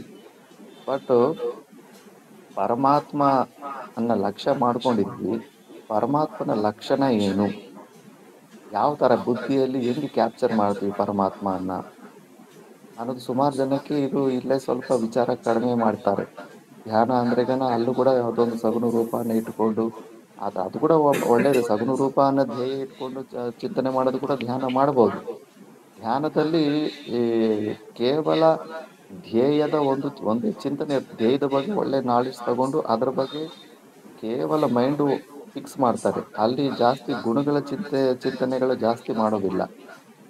ಈಗ ಫಾರ್ ಎಕ್ಸಾಂಪಲ್ ಅದೇ ಕೇಳ್ತೀನಿ, ಯಾರಾದ್ರೂ ಸಣ್ಣ ಮಗು ಯಾವುದೋ ಒಂದು ಊರಲ್ಲಿ ಹಸುವೇ ಇರೋದಿಲ್ಲ. ಆ ಸಣ್ಣ ಮಗು ಪ್ರಶ್ನೆ ಕೇಳ್ತಾನೆ, ಹಸು ಅಂದ್ರೆ ಹೇಗಿರುತ್ತೆ ಅಂತ ಪ್ರಶ್ನೆ ಕೇಳ್ತಾನೆ. ಆ ಸಣ್ಣ ಮಗುಗೆ ನಾವು ಹಸುವಿನ ಜ್ಞಾನ ಹೇಗೆ ಕೊಡ್ತೀವಿ ಅಂತ ನಾನು ಸುಮಾರು ಜನ ಕೇಳ್ತೀನಿ. ಮ್ಯಾಕ್ಸಿಮಮ್ ಹಿಂಗೆ ಹೇಳ್ತಾರೆ, ಹಸು ಅಂದ್ರೆ ಒಂದು ಬಾಲ, 4 ಕಾಲು, 2 ಕೊಂಬಿರುತ್ತೆ, ಇದೇ ಹಸು ಅಂತಾರೆ. ಈ ಲಕ್ಷಣ ಕೊಟ್ರೆ ನೀವು ಅವನು ಮತ್ತೆ ನಾಳೆ ಎಮ್ಮೆ ಕೋಣನ್ನು ನೋಡ್ತಾನೆ, ಅದಕ್ಕೂ 4 ಕಾಲು, 1 ಬಾಲ, 2 ಕೊಂಬಿರುತ್ತೆ. ಎಮ್ಮೆ ಕೋಣನ್ ಕೂಡ ಹಸು ಅನ್ಕೊಂಡ್ಬಿಡ್ತಾನೆ. ಮತ್ತೆ ಎಮ್ಮೆ ಕೋಣದಿಂದ ಹಸುವನ್ನ ಬೇರೆ ಪಡಿಸೋದಕ್ಕೆ ನೀವು ಏನು ವ್ಯಾಪಾರ ಮಾಡೋದಕ್ಕೆ ಏನು ಆ್ಯಡ್ ಮಾಡ್ತೀರಂದ್ರೆ, ಕೆಲವ್ರು ಇಲ್ಲ ಅದು ಕಪ್ಪಗಿರೋದು ಎಮ್ಮೆ ಕೋಣ, ಮಿಕ್ಕಿರೋದೆಲ್ಲ ಹಸು ಅಂದ್ರೆ ಕೂಡ ಮತ್ತೆ ಕಪ್ಪಗಿರೋ ಹಸುವನ್ನ ಮತ್ತೆ ಅದನ್ನ ಎಮ್ಮೆ ಕೋಣ ಅನ್ಕೊಂಡ್ಬಿಡ್ತಾನೆ. ಆ ಲಕ್ಷಣನೂ ಸರಿ ಇರೋದಿಲ್ಲ. ಮತ್ತೆ ಒಂದು ಹಸುವಿನ ಲಕ್ಷಣ ಕರೆಕ್ಟ್ ಆಗಿ ಕೊಟ್ರೇನೆ ಆ ಮಗುವಿಗೆ ಕರೆಕ್ಟ್ ಆಗಿ ಇದು ಹಸು, ಇದನ್ನು ಬಿಟ್ಟು ಮಿಕ್ಕಿದ್ದೆಲ್ಲ ಬೇರೆ ಪ್ರಾಣಿ ಅಂತ ತಿಳ್ಕೊಂತಾನೆ. ಅದಕ್ಕೆ ಶಾಸ್ತ್ರದಲ್ಲಿ ಏನ್ ಹೇಳ್ತಾರೆ ಅಂದ್ರೆ, ಶಾಸನಾದಿ ಮತ್ವೇ ಸತಿ ಶೃಂಗಿತ್ವಂ ಗೋರ್ ಲಕ್ಷಣಂ ಅಂತಾರೆ. ಶಾಸನಾದಿ ಮತ್ವ ಅಂದ್ರೆ ಈ ಹಸುಗೆ ಈ ಕತ್ತು ಕೆಳಗಡೆ ಸ್ವಲ್ಪ ಮಾಂಸ ಜಾಸ್ತಿ ಕೆಳಗಡೆ ಅದು ಇರುತ್ತೆ, ಅದನ್ನ ಗಲಕಂಬಲ ಅಂತಾರೆ. ಅದು ಈ ಹಸುಗೆ ಅದು ಪ್ರತ್ಯೇಕವಾಗಿರುತ್ತೆ. ಅದಕ್ಕೆ ಇದು ಈ ಗಳಕಂಬಳ ಅನ್ನೋದು ಯಾವ ಪ್ರಾಣಿಗಿರುತ್ತೆ ಅದೇ ಹಸು ಅಂತ ಲಕ್ಷಣ ಮಾಡ್ತಾರೆ. ಬಟ್ ಈ ಗಲಕಂಬಳ ಅನ್ನೋದು ಈ ಕೆಮಿಲಿಯನ್, ಈ ಊಸರವೆಲ್ಲಿ ಅಂತಾರಲ್ಲ, ಆ ಅದಕ್ಕೂ ಕೂಡ ಆ ಆ ಗಲಕಂಬಳ ಅನ್ನೋದು ಇರುತ್ತೆ. ಅದಕ್ಕೆ ಶಾಸನಾದಿ ಮತ್ವೇ ಸತಿ ಶೃಂಗಿತ್ವ ಅಂದ್ರೆ ಕೊಂಬು. ಆ ಗಲಕಂಬಳ ಇದ್ದು ಕೊಂಬು ಯಾವ ಪ್ರಾಣಿಗಿರುತ್ತೆ ಅದು ಹಸು ಅಂತ ಲಕ್ಷಣ ಮಾಡ್ತಾರೆ. ಈ ತರ ಲಕ್ಷಣ ಮಾಡಿದಾಗ ಅವನಿಗೆ ಕರೆಕ್ಟಾಗಿ ಹಸು ನೋಡಿದಾಗ ಆ ಗಲಕಂಬಳ ಮತ್ತೆ ಕೊಂಬು ಕಾಣಿದ್ರೆ ಓ ಇದು ಹಸು ಅಂತಾರೆ. ಇದು ಯೂನಿಕ್ ಆಗಿ ಈ ಹಸುಗೆ ಇರುತ್ತೆ ಈ ತರ ಲಕ್ಷಣ. ಆವಾಗ ಅವನು ಮಿಕ್ಕಿದ ವಸ್ತುಗಳನ್ನೆಲ್ಲ ಬಿಟ್ಟು ಮಿಕ್ಕಿದ ವಸ್ತುಗಳ ಎಲ್ಲ ಆವಾಗ ಅವು ವ್ಯಾವರ್ತವಾಗ್ಬಿಟ್ಟು ಹಸುವಿನ ಜ್ಞಾನ ಆಗುತ್ತೆ. ಈ ತರ ಆ ಪ್ರಮಾಣ ಲಕ್ಷಣಾಭ್ಯಾಂ ವಸ್ತು ಸಿದ್ಧಿ ಅಂತ ಶಾಸ್ತ್ರ ಆಗುತ್ತೆ. ಯಾವುದೇ ಒಂದು ವಸ್ತುನ ನಾವು ಸಿದ್ಧಿ ಮಾಡ್ಬೇಕಂದ್ರೆ ಪ್ರಮಾಣ ಮತ್ತು ಈ ತರ ಲಕ್ಷಣಗಳಿಂದ ನಾವು ತಿಳ್ಕೋಬೇಕು ಅಂದ್ಬಿಟ್ಟು. ಈಗ ಅದೇ ತರ ನಾವು ಈಗ ಪರಮಾತ್ಮನ ಧ್ಯಾನ ಮಾಡ್ಬೇಕು ಅನ್ಕೊಂಡಿದ್ವಿ. ಪರಮಾತ್ಮನ ಸ್ವರೂಪ ಏನು, ಅವನ ಲಕ್ಷಣಗಳೇನು ಅಂತ ನಾವು ಈಗ ವಿಚಾರಣೆ ಮಾಡಬೇಕು. ಈಗ ಪರಮಾತ್ಮನು ಗುಣಾತೀತನು, ಯಾವುದು ಗುಣ ಇಲ್ಲ, ಯಾವುದು ರೂಪ ಇಲ್ಲ, ಮತ್ತೆ ಅವನನ್ನ ಮೈಂಡ್ ಯಾವ ತರ ಕ್ಯಾಪ್ಚರ್ ಮಾಡುತ್ತೆ. ಅದಕ್ಕೆ ಈ ತರ ಸಾಮಾನ್ಯ ಇಂದ್ರಿಯಗಳಿಂದ ಅದು ಕಷ್ಟ ಆಗುತ್ತೆ. ಅದಕ್ಕೆ ಶಾಸ್ತ್ರ ಪ್ರಮಾಣದಿಂದಲೇ ನಮಗೆ ಪರಮಾತ್ಮನ ಜ್ಞಾನ ನಮಗೆ ಆಗುತ್ತೆ. ಯಾವ ತರ ಅಂದ್ರೆ 3 ಪ್ರಕಾರದ ಲಕ್ಷಣಗಳಿರುತ್ತೆ. ಪರಮಾತ್ಮನಿಗೆ ಡೈರೆಕ್ಟ್ ಆಗಿ ವಾಚ್ಯಾರ್ಥವಾಗೋದಿಲ್ಲ, ಕೇವಲ ಲಕ್ಷ್ಯಾರ್ಥ ಆಗ್ತಾನೆ.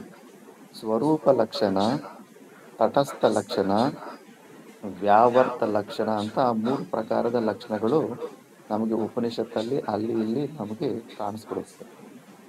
ಈ ಸ್ವರೂಪ ಲಕ್ಷಣ ಅಂದ್ರೆ ಈ ತೈತಿರ ಉಪನಿಷತ್ ನೀವು ಓದ್ತಿದ್ದೀರಾ, ಅದರಲ್ಲಿ ಬರುತ್ತೆ ಸತ್ಯಂ ಜ್ಞಾನಂ ಅನಂತಂ ಅಂತ ಮುಂದ್ಗಡೆ ಬರುತ್ತೆ. ಅದು ಸ್ವರೂಪ ಲಕ್ಷಣ. ಸ್ವರೂಪ ಏವ ಲಕ್ಷಣ, ಸ್ವರೂಪ ಲಕ್ಷಣ ಅಂತಾರೆ. ಈಗ ಈಗ ಅಗ್ನಿ ಇದೆ, ಅಗ್ನಿಯಲ್ಲಿ ಉಷ್ಣತ್ವ ಅನ್ನೋದು ಅದು ಸ್ವರೂಪ ಲಕ್ಷಣ, ಅದು ಇನ್ಬಿಲ್ಟ್ ಲಕ್ಷಣ ಅಂದ್ಬಿಟ್ಟು. ಆ ತರ ಸತ್ತು ಚಿತ್ತು ಆನಂದ ಅನ್ನೋದು ಈ ಪರಮಾತ್ಮನಲ್ಲಿ ಅದು ಸ್ವರೂಪನೇ ಆಗಿರುತ್ತೆ. ಸತ್ ಅಂದ್ರೆ ಎಕ್ಸಿಸ್ಟೆನ್ಸು, ಚಿತ್ ಅಂದ್ರೆ ಕಾನ್ಶಿಯಸ್ನೆಸ್ಸು, ಅಹಮಸ್ತಿ ನಾನು ಇದ್ದೀನಿ ಅನ್ನೋದು ಎಕ್ಸಿಸ್ಟೆನ್ಸು ಪಕ್ಕ ಇದೆ. ನಾನು ಇದ್ದೀನಿ ಅಂತ ನಮಗೆ ಯಾವಾಗ್ಲೂ ಜ್ಞಾನ ಇರುತ್ತೆ. ಯಾವತ್ತಾದ್ರೂ ನಿಮ್ಗೆ ಅನಿಸ್ತಾ ನಾನು ಇಲ್ಲ, ಅಯ್ಯೋ ನಾನು ಈಗ ಇಲ್ವಲ್ಲ ಅಂತ ಯಾವತ್ತೂ ಯಾರಿಗೂ ಅನುಭವ ಆಗೇ ಇಲ್ಲ. ನಮಗೆ ಅನಾದಿ ಕಾಲದಿಂದ ನಾನು ಈಗ ಇಲ್ಲಪ್ಪ ಅಂತ ಯಾವತ್ತೂ ಅನುಭವ ಆಗೇ ಇಲ್ಲ. ಆದ್ರೂ ಕೂಡ ಮೃತ್ಯು ಸಮಯದಲ್ಲಿ ಆ ಭ್ರಾಂತಿಯಿಂದ ಅಯ್ಯೋ ನನ್ನ ಎಕ್ಸಿಸ್ಟೆನ್ಸೇ ಹೊಟ್ಟೋಗ್ತಾ ಇದೆ, ನಾನು ಇಲ್ಲದಿರ ಆಗೋಗ್ಬಿಡ್ತೀನೋ ಅಂದ್ಬಿಟ್ಟು ಸುಮ್ಮನೆ ವಿಪರೀತವಾಗಿ ಭಯ ಪಡ್ತಾ ಇರ್ತಾನೆ ಮನುಷ್ಯ. ನೀವೇ ಹೇಳಿ, ನಾನು ಈಗ ಇಲ್ಲ ಅಂತ ಯಾವತ್ತಾದ್ರೂ ನಮ್ಗೆ ಅನುಭವ ಆಗಿದೆಯಾ? ನಮ್ಗೆ ಯಾವಾಗಲೂ ನಾನು ಇದ್ದೀನಿ ಅನ್ನೋದು ಅನುಭವ 100% ಇರುತ್ತೆ. ಸುಷುಪ್ತಿ ಅವಸ್ಥೆನಲ್ಲಿ ಮನಸ್ಸು ಬುದ್ಧಿ ಆಗ ವ್ಯಕ್ತ ಮಾಡ್ಲಿಕ್ಕೆ ಅವಕಾಶ ಇರಲಿಲ್ಲ. ಆಗ್ಲೂ ಕೂಡ ಇದ್ವಿ.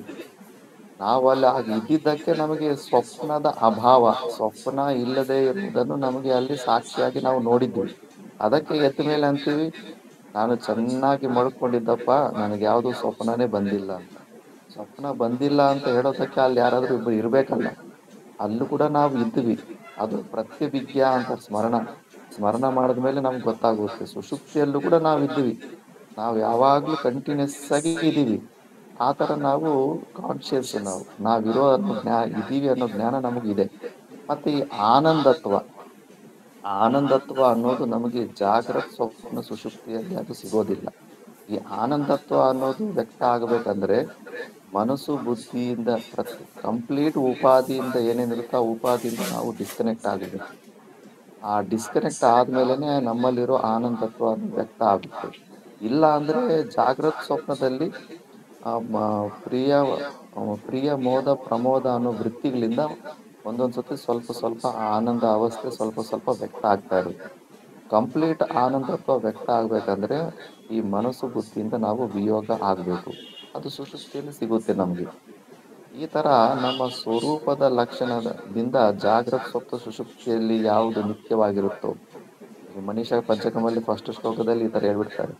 ಜಾಗ್ರತ್ ಈ ಮೂರು ಅವಸ್ಥೆಯಲ್ಲಿ ಯಾವ್ದು ನಿತ್ಯವಾಗಿರುತ್ತೋ, ಯಾ ಸಂಬಿತ್ತು ಅದೇ ನಾನು ಅಂದ್ಬಿಟ್ಟು. ಈ ತರ ಈ ತರ ಒಂದು ಈ ಲಕ್ಷಣದಲ್ಲಿ ನಮ್ಮ ಸ್ವರೂಪನ ನಾವು ಧ್ಯಾನ ಮಾಡಬೇಕು. ಈ ತರ ಬುದ್ಧಿಯಿಂದ ಈ ತರ ನಮ್ಮ ಸ್ವರೂಪನ ಚಿಂತನೆ ಮಾಡ್ಬಿಟ್ಟು ನಾನು ಸತ್ತು ಚಿತ್ತು ಆನಂದ ಸ್ವರೂಪನಾಗಿದ್ದೀನಿ ಅಂತ ಈ ತರ ಧ್ಯಾನ ಮಾಡಿಕೊಂಡು ಆ ಸಿಂಗಲ್ ಥಾಟ್ ಅಲ್ಲಿ ಫಿಕ್ಸ್ ಆಗ್ಬೇಕು. ಇನ್ನೊಂದು ಲಕ್ಷಣದಲ್ಲಿ ನಾವುಗೆ ವ್ಯಾವರ್ತ ಲಕ್ಷಣ ಅಂತಾರೆ. ವ್ಯಾವರ್ತ ಲಕ್ಷಣ ಅಂದ್ರೆ ಆ ನಾನಿದಲ್ಲ ನಾನಿದಲ್ಲ ನಾನಿದಲ್ಲ ಅಂತ. ಈಗ ಗಜೇಂದ್ರ ಮೋಕ್ಷದಲ್ಲಿ ಸ್ಟೋರಿ ಬರುತ್ತೆ. ಫಸ್ಟು ಆ ಆ ಗಜರಾಜ ಅನ್ನೋನು ವಿಷ್ಣುವನ ಸಗುಣ ರೂಪದಲ್ಲಿ ಎಲ್ಲಾ ಪ್ರಕಾರದ ಸ್ತುತಿ ಮಾಡ್ತಾ ಇರ್ತಾನೆ. ನಾವು ಪರಮಾತ್ಮನನ್ನ ಯಾವ ರೀತಿ ಸ್ತುತಿ ಮಾಡ್ತೀವಿ, ಪರಮಾತ್ಮ ಕೂಡ ಅದೇ ರೀತಿನೇ ನಮಗೆ ಅಪಿಯರ್ ಆಗ್ತಾ ಇರ್ತಾನೆ. ಈಗ ವೈಕುಂಠ ವಾಸಿ ಅಂದಾಗ ಮತ್ತೆ ವೈಕುಂಠಕ್ಕೂ ಭೂಲೋಕಕ್ಕೂ ಡಿಸ್ಟೆನ್ಸ್ ಇದ್ದೇ ಇರುತ್ತೆ. ಆ ತರ ಪ್ರಾರ್ಥನೆ ಮಾಡ್ತಿದ್ದಾಗ ಆನ್ ದಿ ವೇನಲ್ಲಿ ಬರ್ತಾನೆ ಇರ್ತಾನೆ ಸಗುಣ ರೂಪ ಪರಮಾತ್ಮ. ಲಾಸ್ಟ್ಗೆ ಒಂದು ಶ್ಲೋಕದಲ್ಲಿ ನಿರ್ಗುಣ ರೂಪದಲ್ಲಿ ಸ್ತುತಿ ಮಾಡ್ಬಿಡ್ತಾನೆ. ನಿಶೇಷ ನಿಶೇಷ ಜೈತಾದಶೇಷ ಅಂದ್ಬಿಟ್ಟು.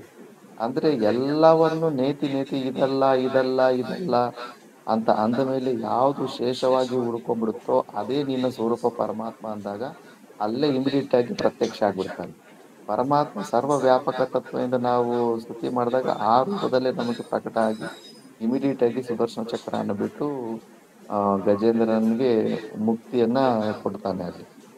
ಆ ತರ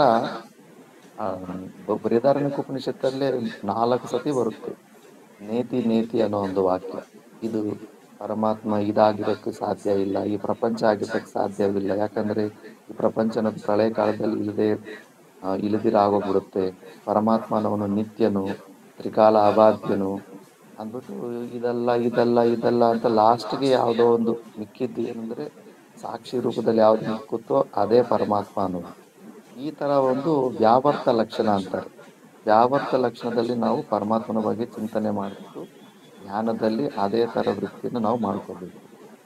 ಇನ್ನೊಂದು ಮೂರನೇದು ಬರುತ್ತೆ ತಟಸ್ಥ ಲಕ್ಷಣ ಅಂದ್ಬಿಟ್ಟು. ಇದನ್ನು ಉಪಲಕ್ಷಣ ಕೂಡ ಅಂತಾರೆ. ಈ ತಟಸ್ಥ ಲಕ್ಷಣ ಅಂದ್ರೆ ಈಗ ಯಾರೋ ಇಬ್ರು ಫ್ರೆಂಡ್ಸ್ ನಡ್ಕೊಂಡು ಹೋಗ್ತಾ ಇರ್ತಾರೆ. ನಡ್ಕೊಂಡು ಹೋಗ್ತಾ ಇದ್ರೆ ಯಾವ್ದೋ ಒಂದು ಹೊಸ ಒಂದು ಮನೆ ತೋರಿಸ್ತಾನೆ. ಆ ಮನೆ ಮೇಲೆ ನಡ್ಕೊಂಡು ಹೋಗೋದ್ರಲ್ಲಿ ಆಗ ಒಂದು ಕಾಗೆ ಕೂತಿರುತ್ತೆ. ನೋಡು ಆ ಕಾಗೆ ಕೂತಿದೆ ಅಲ್ಲ ಮನೆ, ಆ ಮನೆ ಇಂಥ ಪೊಲಿಟಿಷಿಯನ್ ಇಂಥ ಫೇಮಸ್ ವ್ಯಕ್ತಿದು ಅಂತ ಅಲ್ಲಿ ತೋರಿಸ್ಬಿಡ್ತಾರೆ. ಮತ್ತೆ ಮನೆಗೆ ವಾಪಸ್ ತಿರುಗಿ ಬಂದ್ಬಿಡ್ತಾರೆ. ತಿರುಗಿ ಬಂದ್ಬಿಟ್ಟು ಮತ್ತೆ ಆ ಮನೆ ಬಗ್ಗೆ ವಿಚಾರ ಆಗುತ್ತೆ.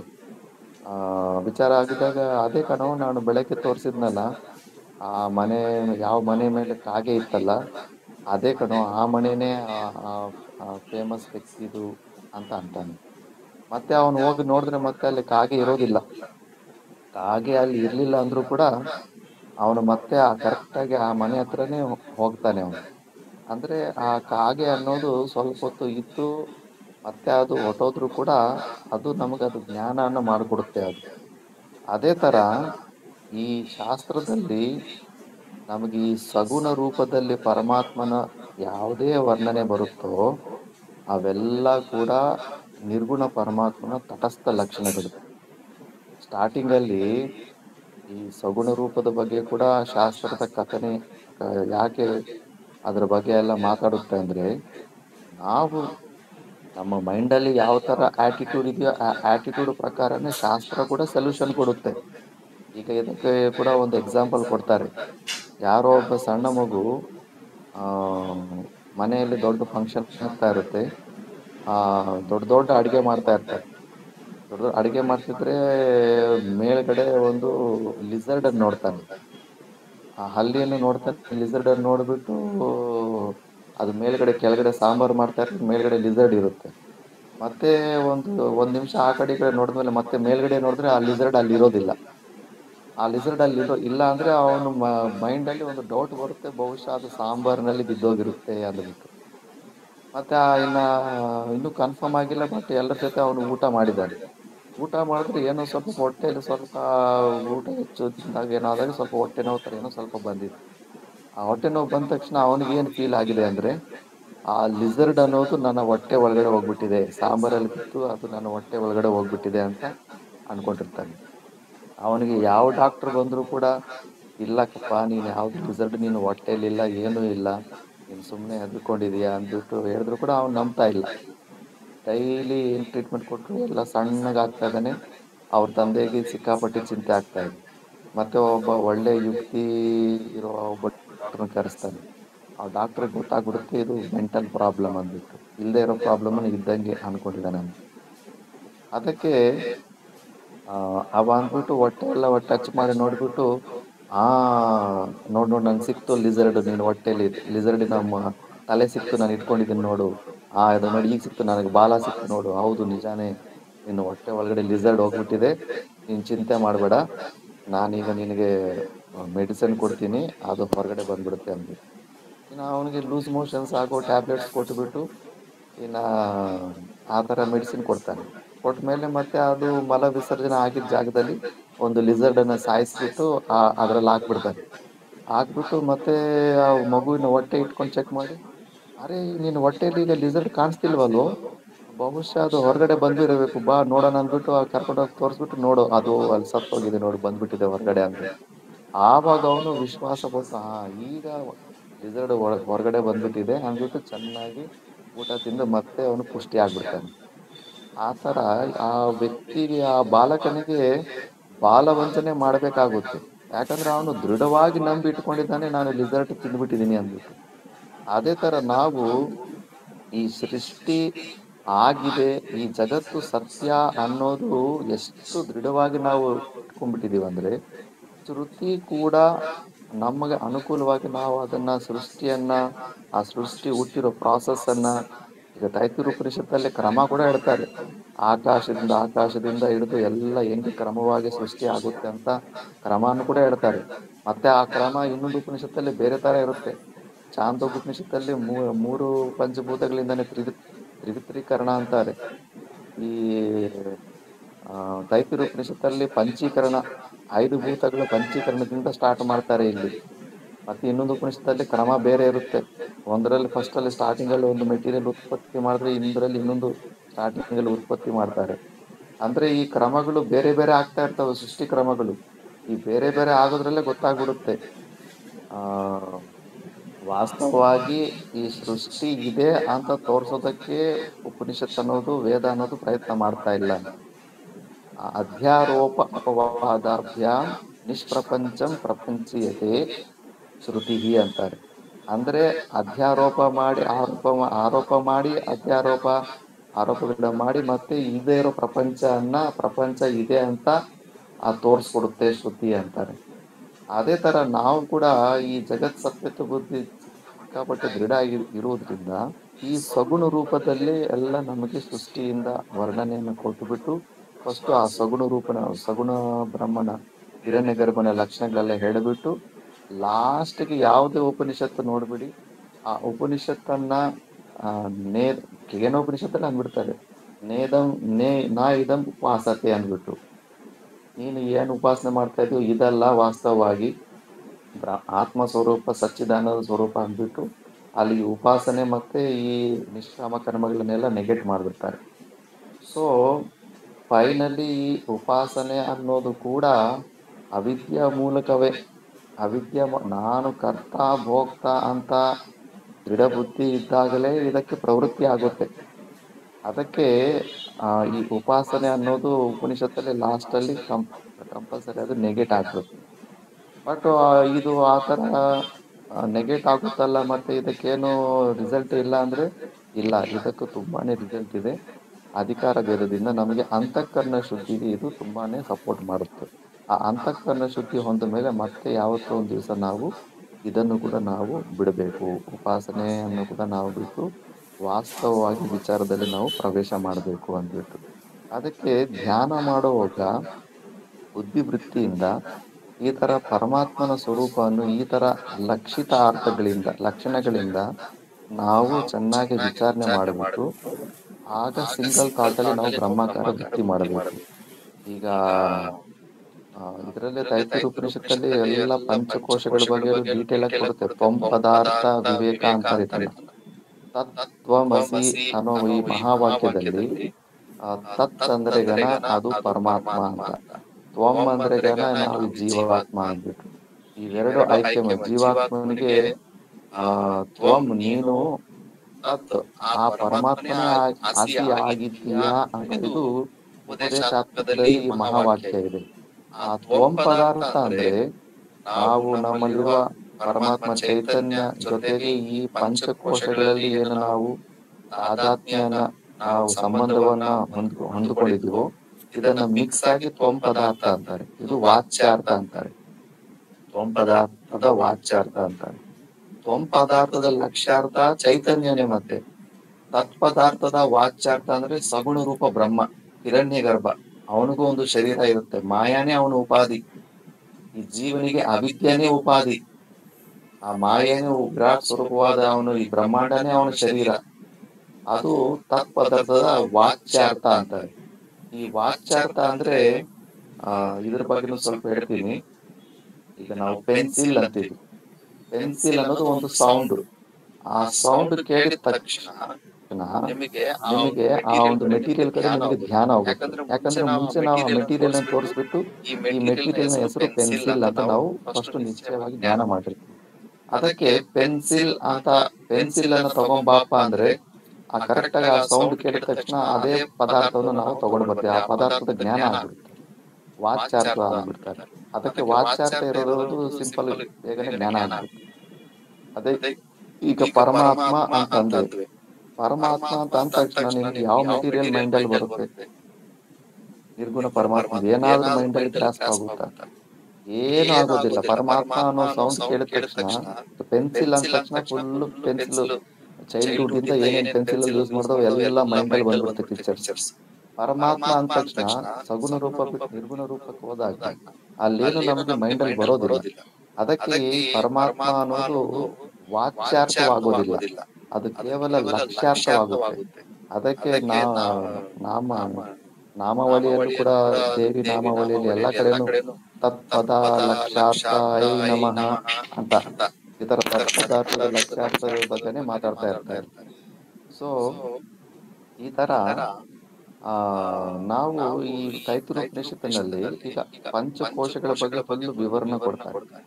ವಿವರಣೆ ಕೊಟ್ಟುಬಿಟ್ಟು ಒಂದೊಂದು ಕೋಶನು ಈ ಕೋಶ ನಮ್ಮ ಆತ್ಮ ಸ್ವರೂಪವೂ ಆಗೋದಿಲ್ಲ ಅಂದ್ಬಿಟ್ಟು ಅನೇಕ ಪ್ರಕಾರದ ಹೇತುಗಳನ್ನು, ರೀಸನ್ಸ್ ಅನ್ನು ಕೊಡ್ತಾ ಇರ್ತಾರೆ.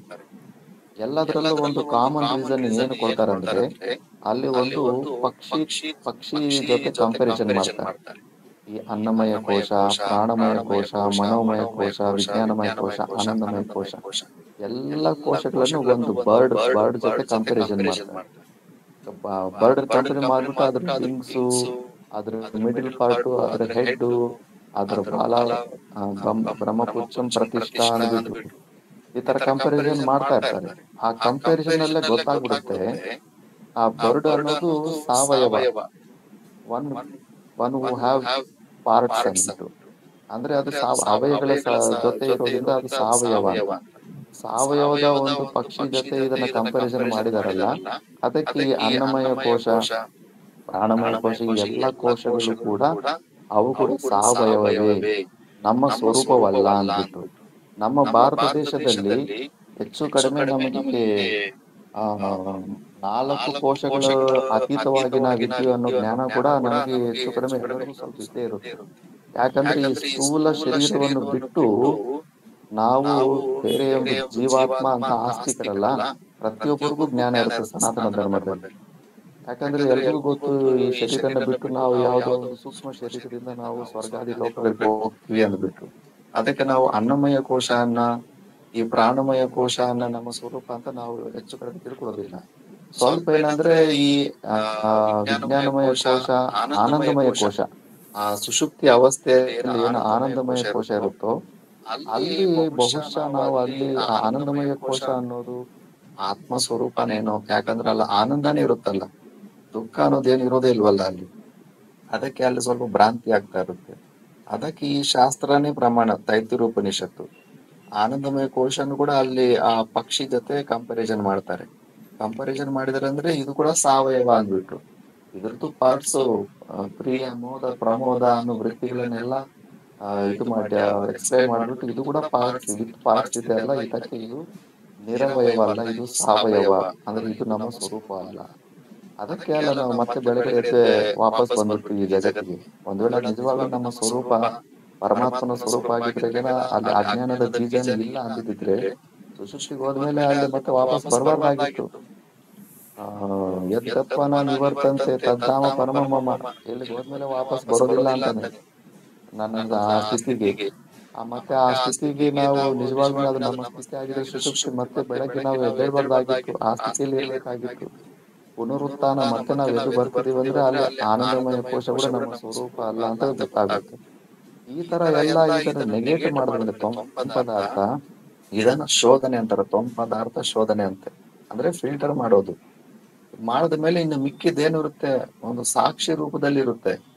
ಇನ್ನೇನು ಶೂನ್ಯ. ಅದು ವಿವೇಕ ಚೂಡಾಮಣಿಲಿ ಶಿಷ್ಯ ಈ ತರ ವಿವೇಕ ಮಾಡಿಸಿದ ಮೇಲೆ ಈಗ ನನಗೇನು ಕಾಣಿಸ್ತಾ ಇಲ್ಲ ಗುರುಗಳೇ, ತುಂಬಾ ಶೂನ್ಯನೇ ಕಾಣಿಸ್ತಾ ಇದೆ ಅಂತಾನೆ. ವೆರಿ ಗುಡ್ ಅಪ್ಪ, ಶೂನ್ಯ ಕಾಣಿಸ್ತಿದೆ. ಈಗ ಶೂನ್ಯ ಅನ್ನೋದು ಯಾರಿಗೆ ಕಾಣಿಸ್ತಿದೆ ಅಂತಾನೆ. ಆವಾಗ ಓಹೋ, ನಾನು ಸಾಕ್ಷಿ ರೂಪದಲ್ಲಿ ಇನ್ನೂ ಇದ್ದೀನಿ, ಅಂದ್ರೆ ವಿಟ್ನೆಸ್ ರೂಪದಲ್ಲಿ ಇದ್ದೀನಿ ಅಂತ. ಅಲ್ಲಿ ಕೂಡ ಅಷ್ಟೇ, ವಿಟ್ನೆಸ್ಸರ್ ಅಂದಾಗ ಆ ಸಾಕ್ಷಿ ರೂಪದಲ್ಲಿ ನಾವು ಅಹಂಕಾರನ ಮಿಕ್ಸ್ ಮಾಡ್ಬಿಡ್ತೀವಿ. ಈ ಜಗತ್ತಲ್ಲಿ ಸಾಕ್ಷಿ ಇರ್ತಾರಲ್ಲ, ಆ ತರ ಸಾಕ್ಷಿ ವಿಟ್ನೆಸ್ಸರ್ ಅಂತ. ಕರ್ತೃತ್ವ ಇಲ್ದಿರನೆ ಅದು ಕೇವಲ ವಿಟ್ನೆಸ್ಸರ್ ಅಲ್ಲ, ಅದನ್ನ ಕೇವಲ ಸಾಕ್ಷಿ ಅಂತಾರೆ. ಆ ಕೇವಲ ಸಾಕ್ಷಿ ಸ್ವರೂಪನೇ ಆ ಪದಾರ್ಥ ಶೋಧನ ಮಾಡಿದ ಮೇಲೆ ಮಿಕ್ಕಿರೋ ಆ ಚೈತನ್ಯ. ಆ ಚೈತನ್ಯ ಈ ತರ ಪದಾರ್ಥ ಶೋಧನೆ ನಾವು ಮಾಡ್ತೀವಿ.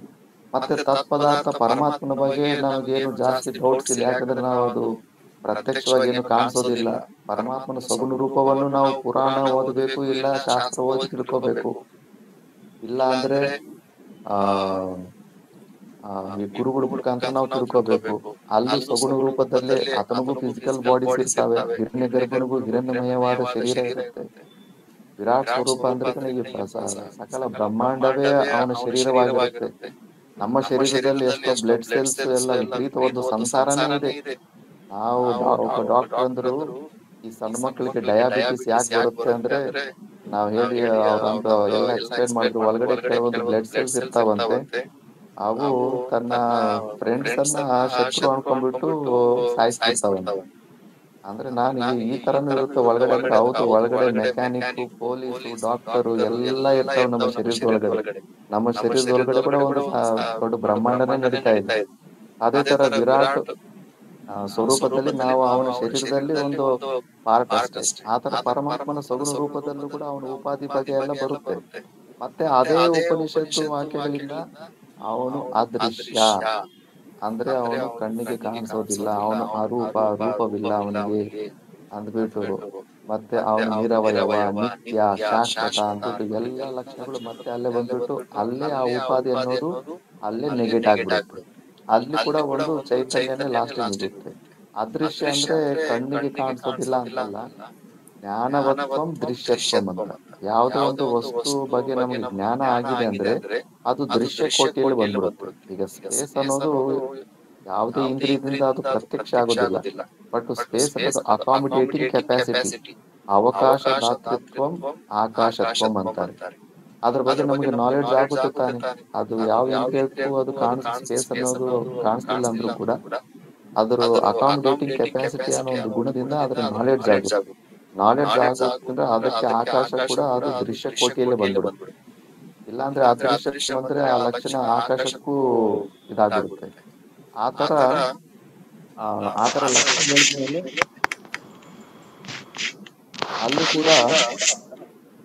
ಅಲ್ಲಿ ಕೂಡ ಪರಮಾತ್ಮನ ಒಂದು ಚೈತನ್ಯ ರೂಪನೇ ಮಿಕ್ಕುತ್ತೆ. ಮತ್ತೆ ಆ ಚೈತನ್ಯ ಮತ್ತೆ ಇಲ್ಲಿ ಒಂದು ಚೈತನ್ಯ, ಎರಡು ಚೈತನ್ಯ ಇದೆ ಅಲ್ಲ ಅಂತ ನಾವು ಅನ್ಕೊಂಡ್ರೆ ಅದು ಎರಡು ಪ್ರಕಾರದ ಚೈತನ್ಯ ಅಲ್ಲ, ಅದು ಒಂದೇ ಚೈತನ್ಯನೇ. ಹೇಗಂದ್ರೆ ಈಗ ಫಾರ್ ಎಕ್ಸಾಂಪಲ್ ಏರ್ಪೋರ್ಟ್ ಬೆಂಗಳೂರಿನಲ್ಲಿ ಇಂಟರ್ನ್ಯಾಷನಲ್ ಏರ್ಪೋರ್ಟ್ ಎಲ್ಲಿ ಬರುತ್ತಪ್ಪ ಅಂದ್ರೆ, ಆ ಕಡೆ ಚಿಕ್ಕಬಳ್ಳಾಪುರ ಅವರನ್ನ ಕೇಳಿದ್ರಾಗನ ಇಲ್ಲ ನಾರ್ತ್ ಸೌತ್ ಸೈಡ್ಗೆ ಅಂತ ಅವ್ರು ಅಂತಾರೆ. ಈ ಕಡೆ ನಾವು ಮೆಜೆಸ್ಟಿಕ್ ಅವ್ರ ಕಡೆ ಇಲ್ಲ, ಅವರು ನಾರ್ತ್ ಸೈಡ್ಗೆ ಅಂತಾರೆ. ಅದು ಕೇಳೋದಕ್ಕೆ ಎರಡು ಪ್ರಕಾರದ ಏರ್ಪೋರ್ಟ್ ಇದೆಯೇನೋ ಅಂತ ಅನ್ಸುತ್ತೆ. ಆ ತರ ಏನಿಲ್ಲ, ಅದು ಒಂದೇ ಸ್ಥಳವನ್ನ ಎರಡು ವಾಕ್ಯಗಳಲ್ಲಿ ಅದರ ಕಥನೆ ಆಗುತ್ತೆ. ಅದೇ ತರ ಇದು ತ್ವಂಪದಾರ್ಥ ಶೋಧನೆ ಮಾಡಿದ ಮೇಲೆ ಮತ್ತೆ ತತ್ಪದಾರ್ಥ ಶೋಧನೆ ಮಾಡಿದ ಮೇಲೆ ಮಿಕ್ಕಿರೋ ಏನಿದ್ರೆ ಚೈತನ್ಯ ಇರುತ್ತೋ ಆ ಚೈತನ್ಯ ಅದು ಒಂದೇ, ಅದೇ ನಮ್ಮ ಸ್ವರೂಪ ಅಂತ ಈ ತರ ನಾವು ಪರಮಾತ್ಮನ ಬಗ್ಗೆ ವಿಚಾರ ಮಾಡಿ ಆ ಬುದ್ಧಿಯನ್ನು ನಾವು ಈ ಒಂದು ಲಕ್ಷಿತ ಮಾಡಿದ್ದರೆ ಆವಾಗ ಧ್ಯಾನ ಅನ್ನೋದು ಸುಸ್ಥಿರವಾಗುತ್ತೆ. ಸರಿ, ಈಗ ಮಾತಾಜಿ ಸಮಯನೂ ಆಯ್ತು. ಹಾ, ಸಮಯನೂ ಆಯ್ತು. ಇನ್ಯಾರಿಗಾದ್ರೂ ಏನಾದ್ರು ಪ್ರಶ್ನೆ ಇದ್ರೆ ಕೇಳಬಹುದು. ಎಲ್ಲ ಟ್ರಾನ್ಸ್ ಹೋಗ್ಬಿಟ್ಟಿರ್ತಾರೆ, ಕೇಳ್ಕೊಂಡ್ಬಿಟ್ಟು ಏನಾದ್ರೂ ಪ್ರಶ್ನೆಗಳಿದ್ರೆ ಸ್ವಾಮೀಜಿ ಕೇಳ್ಬೋದು ಅಂತಾರೆ. ತುಂಬಾ ಸ್ಪಷ್ಟವಾಯ್ತು ಸ್ವಾಮೀಜಿ. ಈಗ ಉಪಾಸನೆ ಅವಶ್ಯಕತೆ ಇದೆ ನಮಗೆ ಅನ್ನೋದು ಗೊತ್ತಾಯ್ತು, ಹೇಗ್ ಮಾಡ್ಬೇಕು ಅನ್ನೋದು ಅರ್ಥ ಆಯ್ತು. ಅದಾದ್ಮೇಲೆ ಧ್ಯಾನ ನೀವು ಹೇಳಿದಾಗೆ ನಾವು ಲಕ್ಷಣಗಳನ್ನ ತಿಳ್ಕೊಂಡು ಮಾಡ್ತಾ ಇರ್ಲಿಲ್ಲ. ನಾವು ಒಂದು ಸಗುಣ ರೂಪವನ್ನ ಇಟ್ಕೊಂಡು ಅದನ್ನೇ ಧ್ಯಾನ ಅಂತ ಮಾಡ್ತಾ ಇದ್ವಿ. ಅದು ಆಕ್ಚುಲಿ ಧ್ಯಾನ ಅಲ್ಲ, ಉಪಾಸನೆ ಆಗ್ಬಿಡಲ್ಲ. ಹೌದೌದು, ಅದು ಉಪಾಸನೆ ಆಗುತ್ತೆ. ಈಗ ಭಕ್ತಿರವ್ ವ್ಯಭಿಚಾರಿಣಿ ಅಂತ ಗೀತಾದಲ್ಲೂ ಒಂದು ಬರುತ್ತೆ. ಭಕ್ತಿಯಲ್ಲಿ ವ್ಯಭಿಚಾರ ಏನಪ್ಪಾ? ವ್ಯಭಿಚಾರ ಅಂದ್ರೆ ಒಂದ್ಸತಿ ಇದ್ದು ಇನ್ನೊಂದ್ಸತಿ ಇಲ್ದೇ ಇರೋದನ್ನ ವ್ಯಭಿಚಾರ ಅಂತಾರೆ. ಮತ್ತೆ ಭಕ್ತಿಯಲ್ಲಿ ಆತರ ಏನಿರುತ್ತೆ ಅಂದ್ರೆ ಆವಾಗ ಡಿಸ್ಕಷನ್ ಅಲ್ಲಿ ಬರುತ್ತೆ.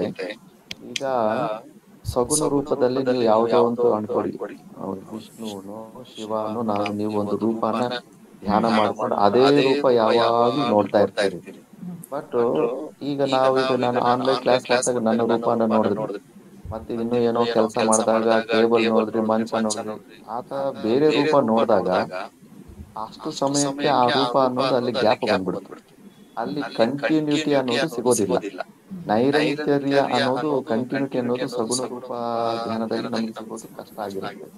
ಒಂದ್ ವೇಳೆ ಕಣ್ಣು ಸರ್ ಅಲ್ಲ ಕಂಟಿನ್ಯೂಸ್ ಆಗಿ ಕಣ್ಣು ಮುಚ್ಕೊಂಡು ಅದೇ ರೂಪನ ಧ್ಯಾನ ಮಾಡಿದಾಗನ ಅದು ಓಕೆ, ಆಗ್ಬೇಕಾದ್ರೆ ಸಿಂಗಲ್ ರೂಪದಲ್ಲೇ ನಾವು ಮನಸ್ಸನ್ನು ನಿಲ್ಲಿಸಬಹುದು. ಬಟ್ ಈ ತರ ವ್ಯವಹಾರ ಮಾಡ್ತಿದ್ದಾಗ ಆ ಕಂಟಿನ್ಯೂಟಿ ಅನ್ನೋದು ಸಿಗೋದಿಲ್ಲ. ಆ ನೈರಂತರ ರೂಪನ ನಾವು ಪರಮಾತ್ಮನ ದೃಷ್ಟಿಲಿ ಇಡ್ಬೇಕಂದ್ರೆ ಪರಮಾತ್ಮ ಅನ್ನೋನು ವ್ಯಾಪಕ ತತ್ವ, ಪ್ರತಿಯೊಂದು ವಸ್ತುವಲ್ಲೂ ಸತ್ತು ಚಿತ್ತು ಆನಂದ ಸ್ವರೂಪದಲ್ಲಿ ಅವನು ವ್ಯಾಪಕವಾಗಿದ್ದಾನೆ. ಈಗ ಅದಕ್ಕೆ ಆ ಸಾಮಾನ್ಯ ಜ್ಞಾನವನ್ನು ನಾವು ಫೋಕಸ್ ಮಾಡಿದ್ರೆ ಪ್ರತಿಯೊಂದು ವಸ್ತುಲು ನೋಡಿದಾಗ ಕೂಡ ಸತ್ತನೋ ಅಂಶ ಪ್ರತಿಯೊಂದು ವಸ್ತುಲು ಇದೆ ಅಲ್ಲ, ಎಕ್ಸಿಸ್ಟೆನ್ಸ್ ರೂಪದಲ್ಲಿ.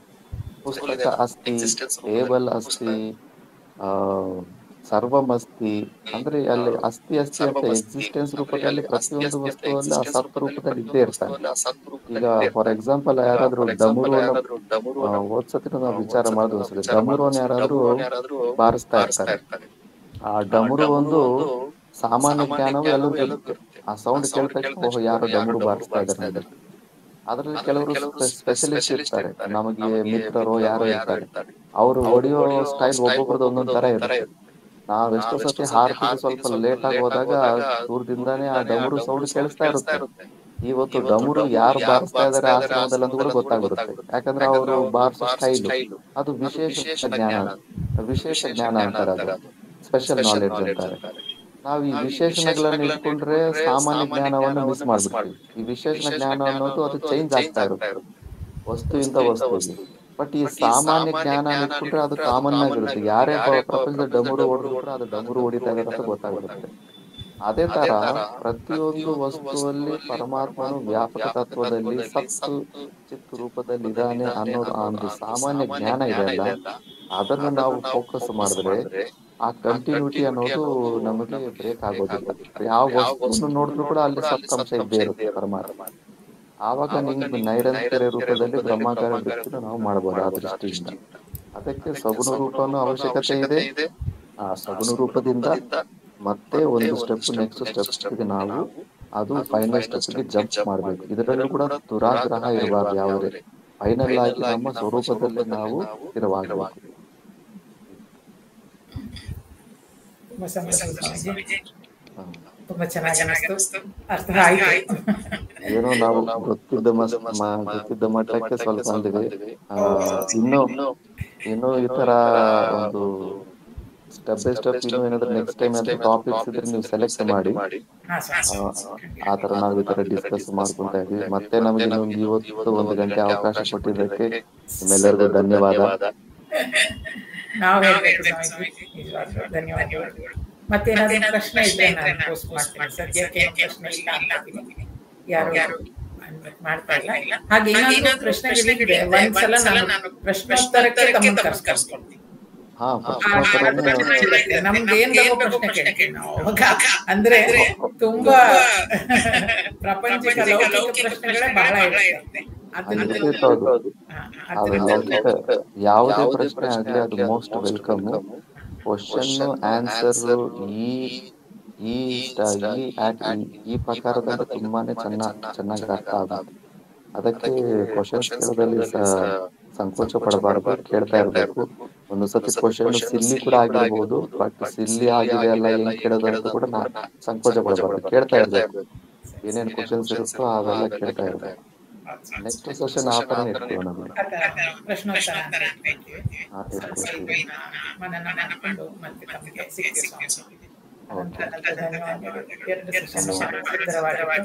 ಎಲ್ಲರ ಪರವಾಗಿ ಧನ್ಯವಾದಗಳು. ನಮೋ ನಾರಾಯಣ.